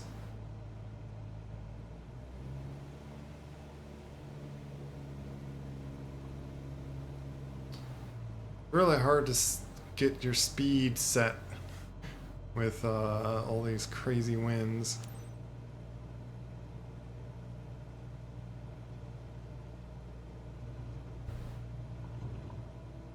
What is going on with the yokes? That's not the way I'm turning.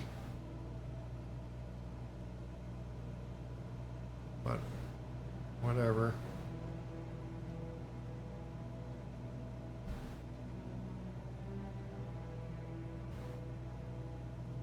It's so odd.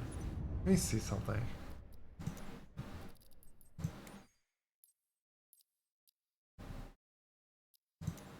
Not set on any special thing.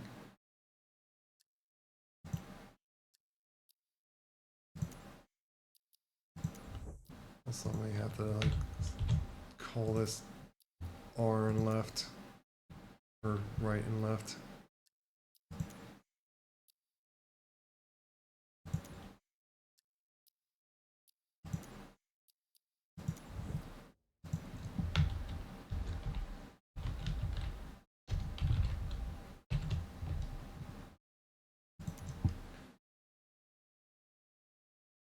But yeah. Yeah, you apparently don't like always just put a full tank on planes. Or at least that's what this has been doing. It's been like mainly doing always like half tank or lower, like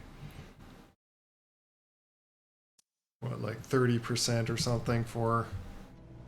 Well, that's what I was like wanting to look at. Why is it? Yeah, that's set like the same. I don't know.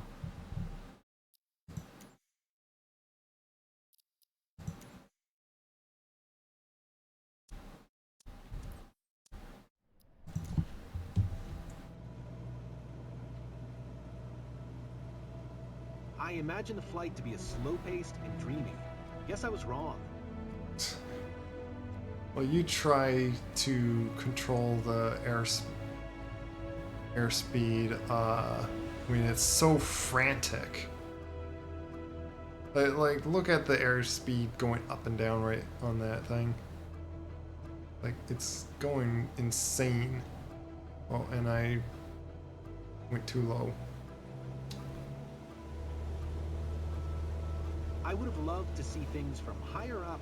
A little disappointing. You try to pilot this and not be. If you're complaining by my flying, you fly it.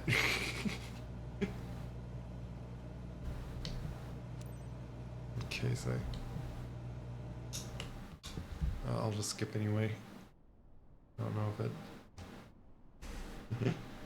05 Foxtrot Almost Lima there, traffic Cessna, guys. November So, 174476 time? miles, south Ready for 800 another feet round? inbound to land runway 28. So much voices Quite going an on right at the experience. moment. I recommend it.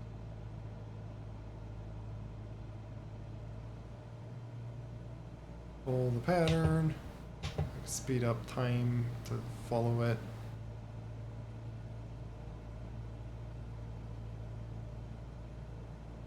Well, See how much bounciness there is? Like, I better get like a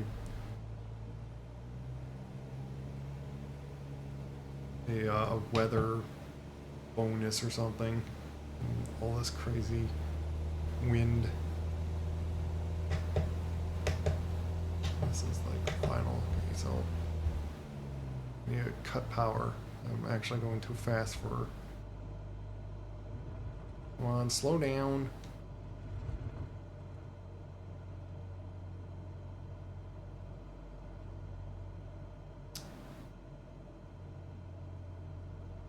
I need to go back down to 80 to do my flaps to like then slow myself down more. It's going to get mad at me if I don't have my flaps. Hey, it's shaking. Yeah, because I'm trying to lose speed here.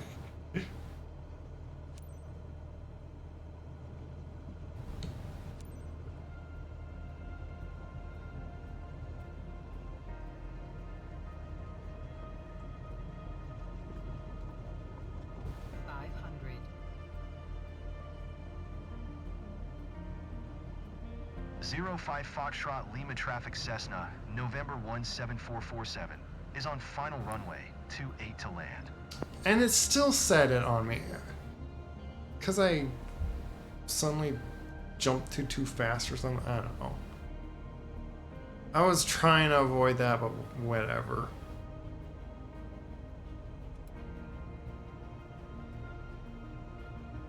It doesn't like you to put down flaps when you're like going too fast on it.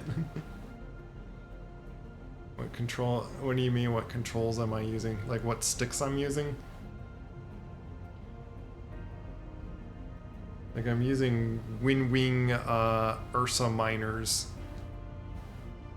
from apparently a company called Wing. Like Wing. If you want to like look them up.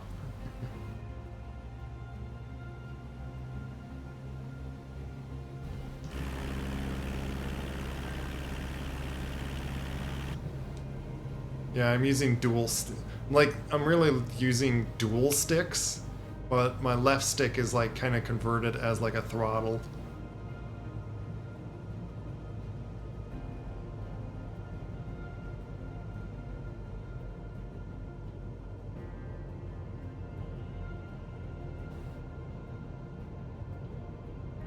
And it's the stick's tilted as a throttle too, so.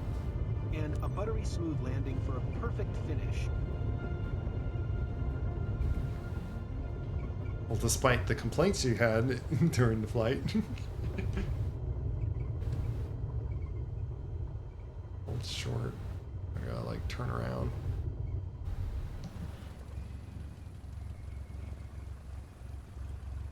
But here's the issue, is me attempting to U-turn is going to very likely clip. Let's see if I can do this. It's going to like suddenly do another complaint on me for, oh, I didn't announce that, or I didn't do something because I went off the runway.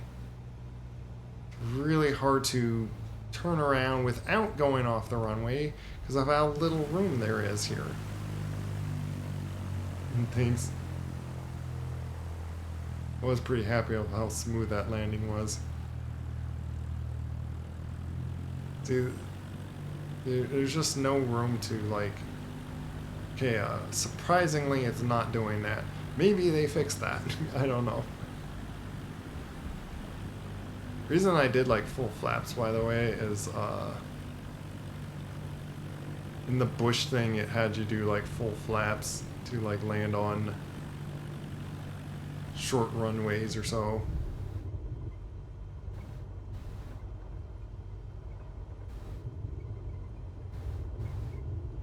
Yeah, we incredibly low price on it. Oh yeah. But I figured, like, I was pretty much advised to these then, because before what I've been always using was the X56 Rhino, Logitech. the like I seen like all the supposedly bad flaws of the things. I personally had no issues with. Like a lot of things with it. Like I like how the stick moved. The throttles was just fine for me. Say that I'm using some horrible product all because I didn't use any other one to know how good it was. A good price. The one thing that I didn't like about it is how it did ghost buttons. Like basically, it just randomly hit all the buttons on you, in some like rare occasions. Like I'm like flying along, and suddenly my landing gear and other stuff's like all suddenly got pressed. Like, like for like Star Citizen, like for that to happen is like kind of annoying.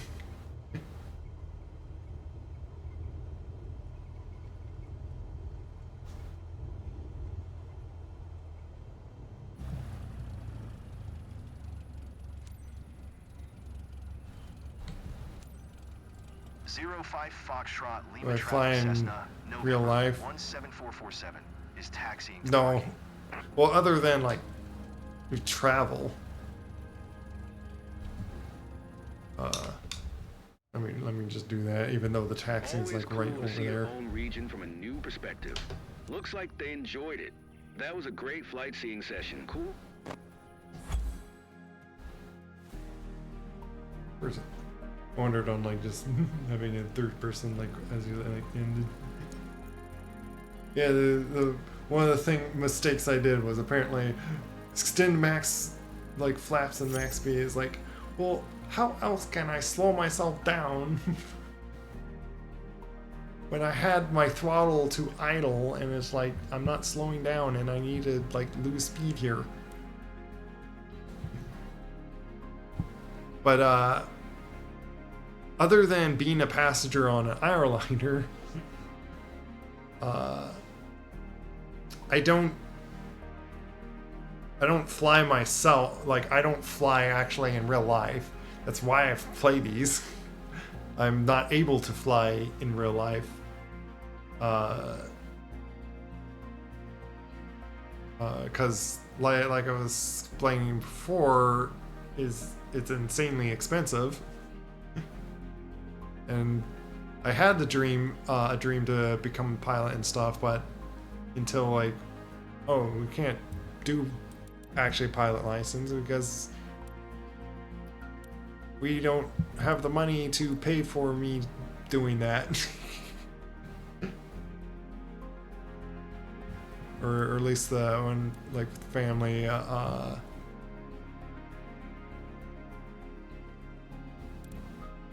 So yeah.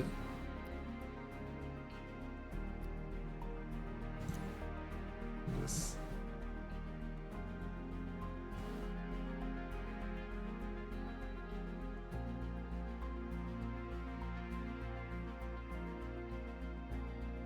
Crashing.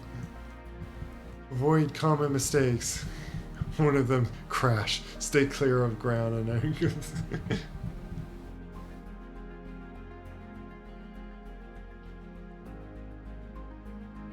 oh yeah.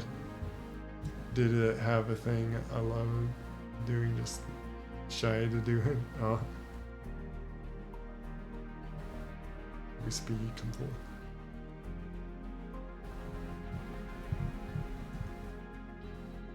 But yeah, it's like, do not exceed the maximum speed limit allowed with the flaps down.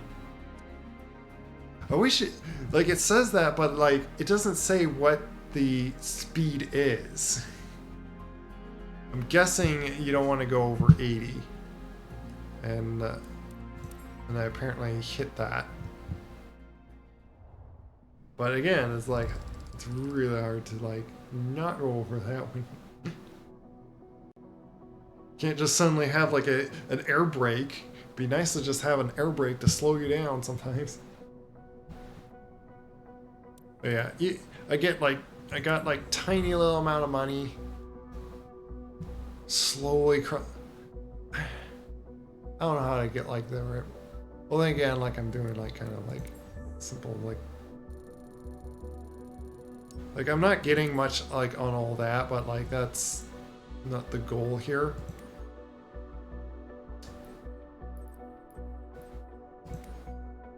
I need 4 more of those runway landings. That is what I'm going for.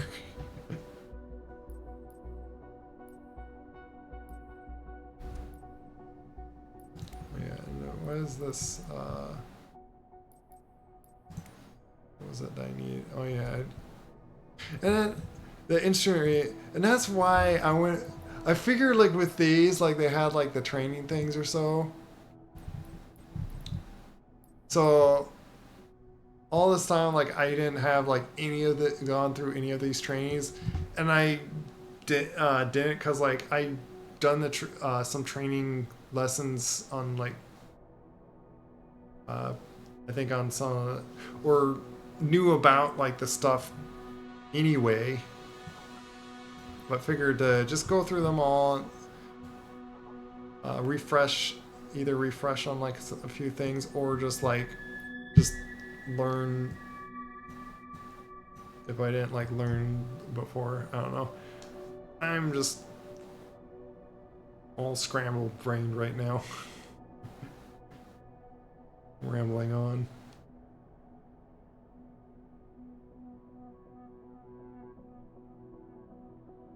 Raccoon Airlines, right? Yeah, that like the company name, Raccoon Air. But yeah, I just need to do this one to get VIP. It costs 10,000, and I could do this to get that. I'm gonna probably just end up doing like all of these.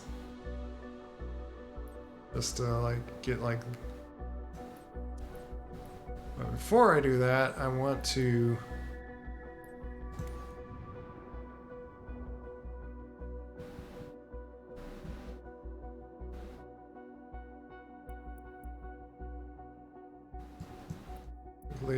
Oh, see now See now it does that mission. Like I finally got to do that mission. So that's where I got to unlock that. Otherwise. See like this mission, like an hour and 30 minutes. I could do that and then speed up time to basically get like all this no skip bonus and get potentially like probably just 10,000 or something. But then again, like that would be a big grind to get like do that many times. But and that's what it feels like in Star Citizen. To get 1 million or so credit currency. I'm forgetting what the currency was in Star Citizen. To buy one of the, like some bigger ship. Just to use it to get more money, and it's just it's such a grind. Like it become a job just to play that.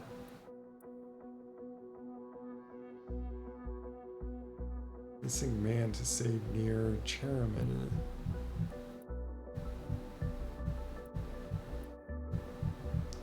Better be like a spot that you can like actually land, or if it's like the helicopters where it's like, good luck trying to land into a forest. Oh yeah, trees crash you every time you hit them. By the way. If I really want to like try to get like money, it would be doing my freelancing one and then doing these. It says like I would only get like 1,000 or so, but like the one that I did, I suddenly got like 20,000. And then had to spend like half of it like maintenance on my helicopter for some reason. Hopefully I don't have to spend that much all the time, but landing gear suddenly would look like it was like very damaged. Like, I don't know. When I did the mission, I don't remember being that harsh on it. Sorry, I'm just like going back and forth. Like, I'm probably just scrambling around because like I want to do like a bunch, but it's like the time right now and just, is this it?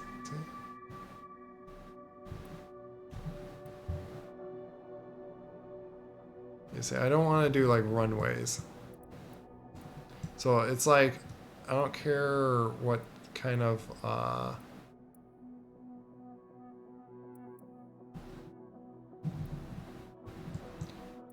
simple mission it is, and it's like these like first time flights seem to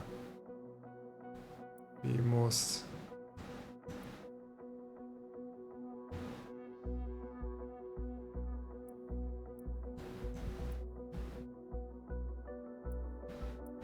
yeah, I think I did this one before as well, so like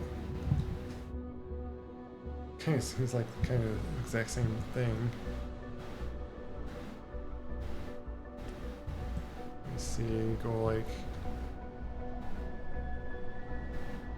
just to make sure here.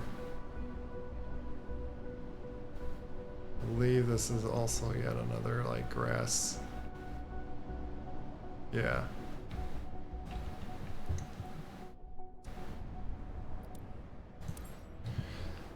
Let's just do this one more.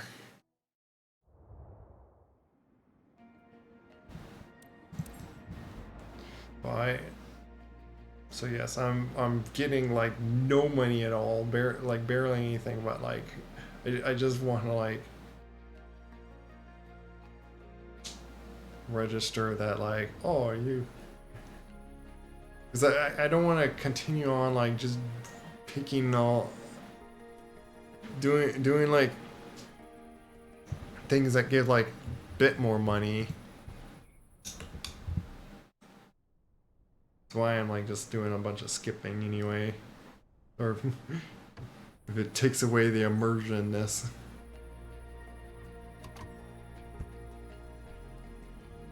It saves a lot of time. All set for a nice aerial adventure, pilot? For today's flight, you're taking Lauren, one of our friends, and her daughter over Alva. If the seatbelts are fastened, you're ready for takeoff. Let's do it! Yay! Okay, skip ahead.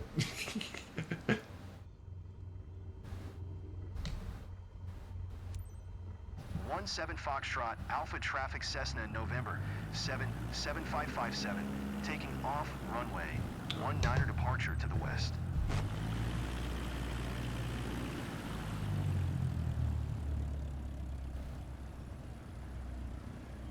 Oh, really? I need to like taxi all the way down there. Or...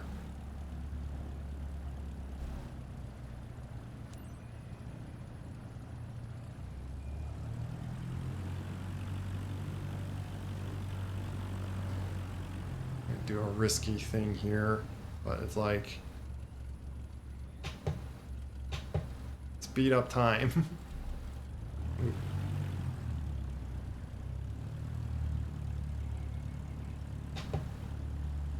Three times. Wow.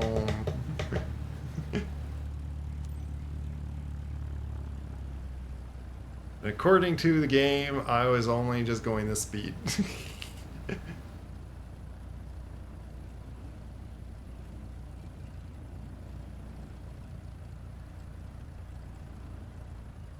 Let's not have our wing clip the trees there.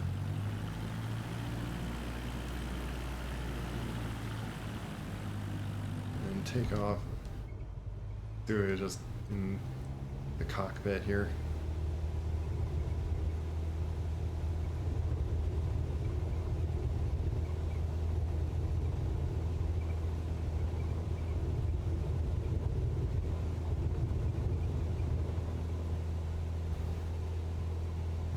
I should hold here up. we are.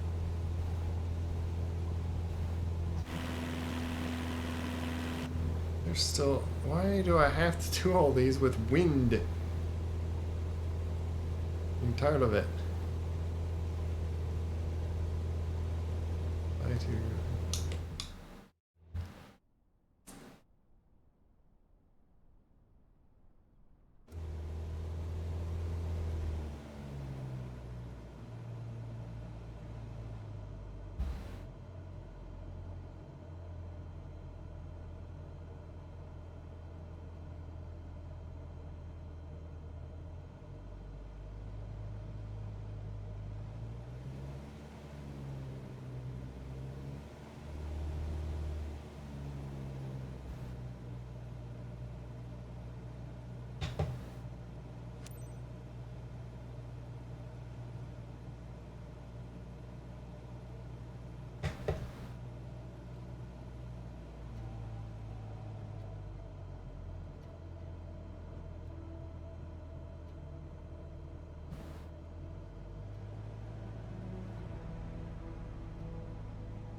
I don't know what's going on with the yokes, by the way. You're not acting with what I'm like really doing with my stick. Well, now they are. Was it with the autopilot? Like, was the autopilot on all these times?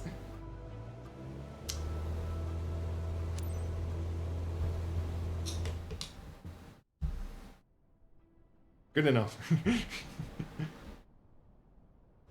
I see you're on your way back, guys. So, Lauren, did you enjoy the ride? You ready to do it again? Great flight over my beloved Alba. Let's do it again. Great time from start to finish. Thanks, Captain.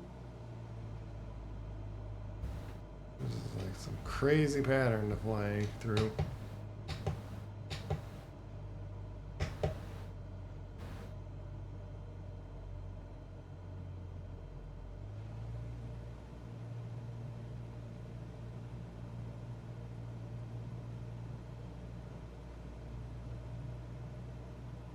We're doing it in speedy view, speedy time.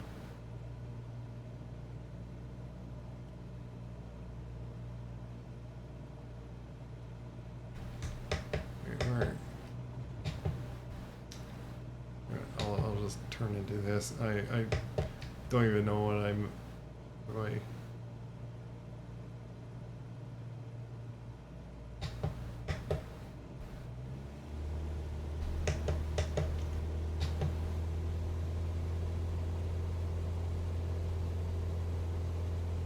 Let's see, is that the right time?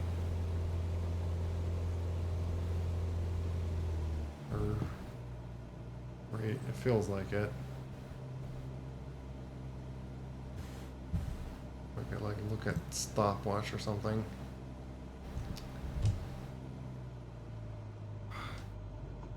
Should have been using that to like. What's that weird jolt? Are we going down? I'm just giving myself more room because I didn't slow down myself enough.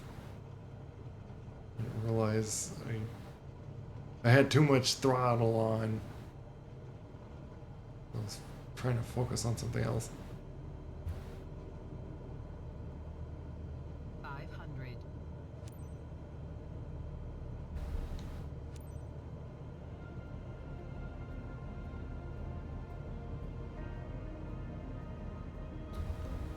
On. 17 Foxtrot Alpha Traffic Cessna, November 7, 7557 is on. See, how do I slow myself down here? Like, I'm in the right angle. This is so weird.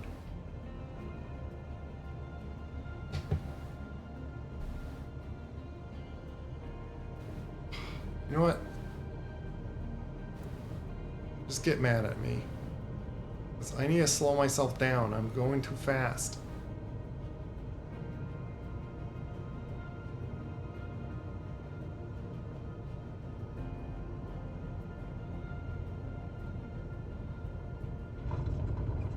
There we go. Smooth as silk. Smooth as silk. Nice.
One 7 Foxtrot Alpha Traffic Cessna, November 77557 is taxiing to parking.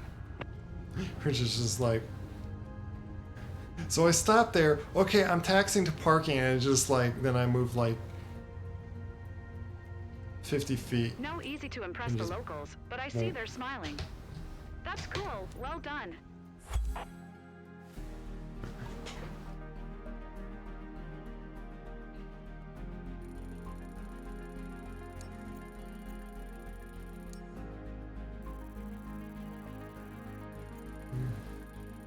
Well, it wasn't quite S, but landing smoothness was pretty good.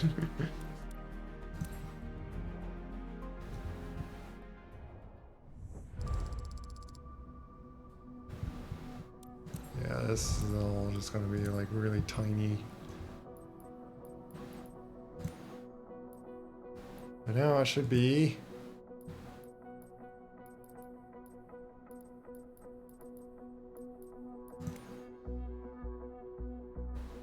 Three more.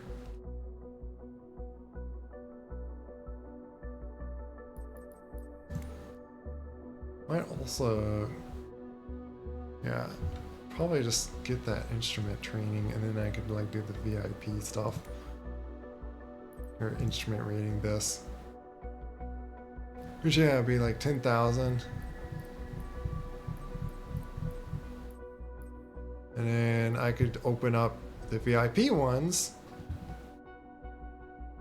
and get like a bunch of money. Like I want to get like a good like cushion of money before I do my helicopter again and with my freelance company. But I do want to take a big break. And depending on how long that's going to take The entire and how game. late I want to really stay up.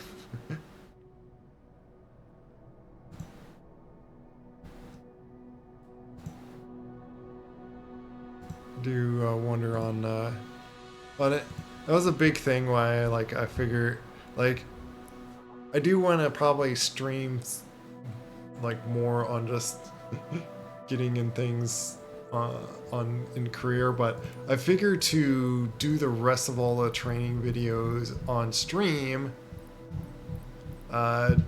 just to show on like maybe someone would learn something with that without even getting in the game. So you can always like on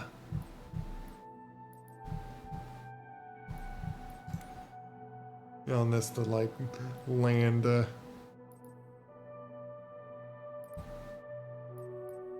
helicopter.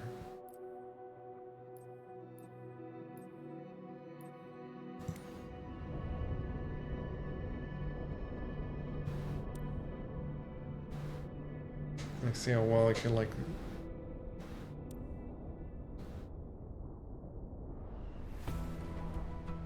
Yeah, this is one that like I have done like 4.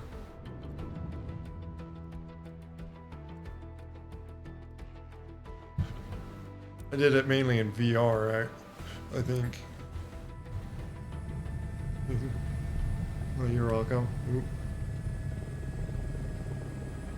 See, I always, when it starts you in the air, you just like suddenly gotta like find where's everything's.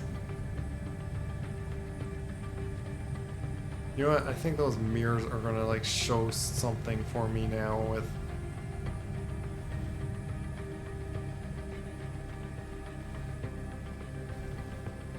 That I'm now like not in VR.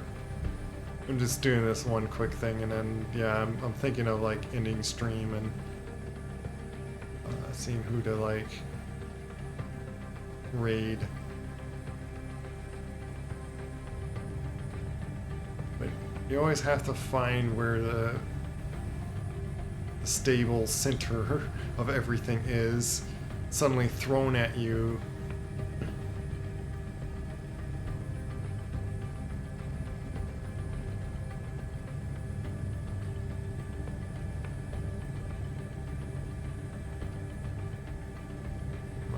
Spin out of control once I go over this.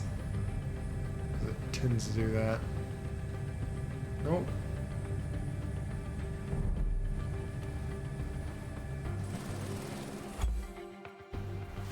I'm not precisely on that H and everything, but and that's what like scores me. See, I did terrible.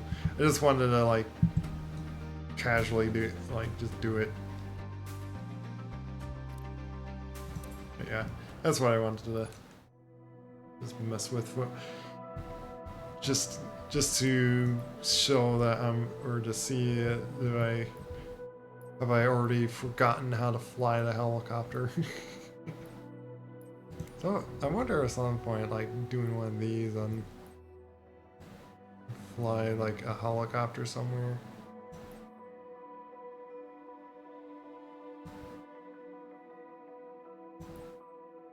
I wonder why I like these.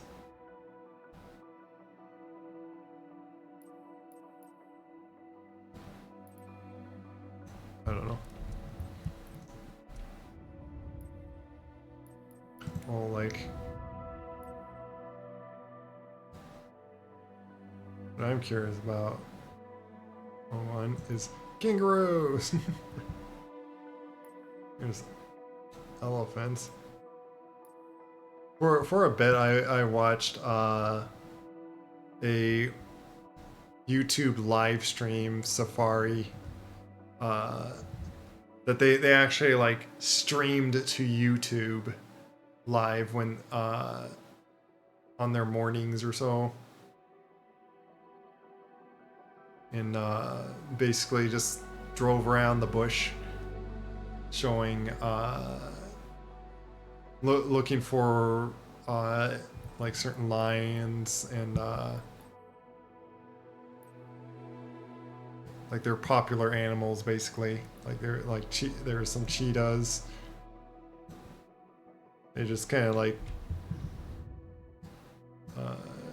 did it for everyone that like, and they always like talked about like facts and stuff while they were doing it. Like talked about the animals, but I'm now distracting myself instead of just ending here and just rambling on. Exit game.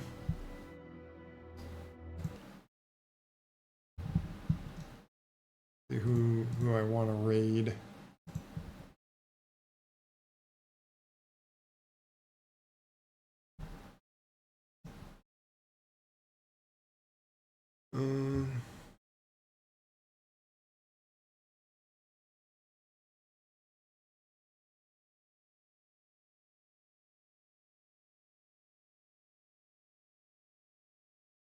Wonder if is this like the new one? I might raid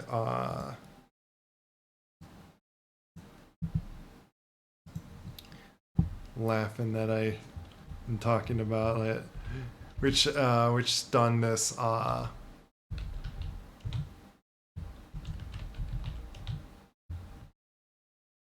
Microsoft Flight Simulator. Like I think he's just waiting for them to fix the game before doing anything more.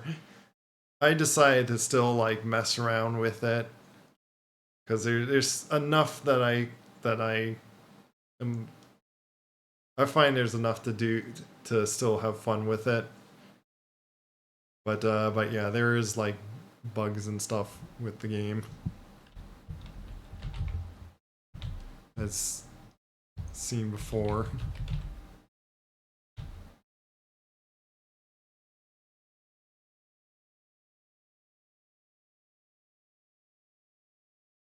So sure I believe he's like kind of a mature rated. Actually, it doesn't show up that he is or not. Which is interesting. But take care everyone. He's playing an Uncharted game. He's been interested, I think, of like a new one coming out. And I don't know if this is the new one, but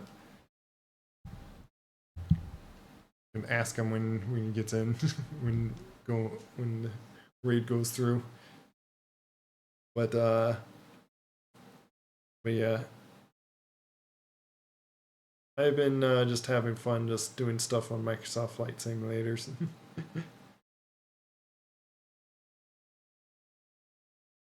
I haven't felt like really just waiting for them. But may have to with if things just like are game breaking still. But yeah, take care. Bye Marvel and bye everyone else. Take care. Bye bye. God bless.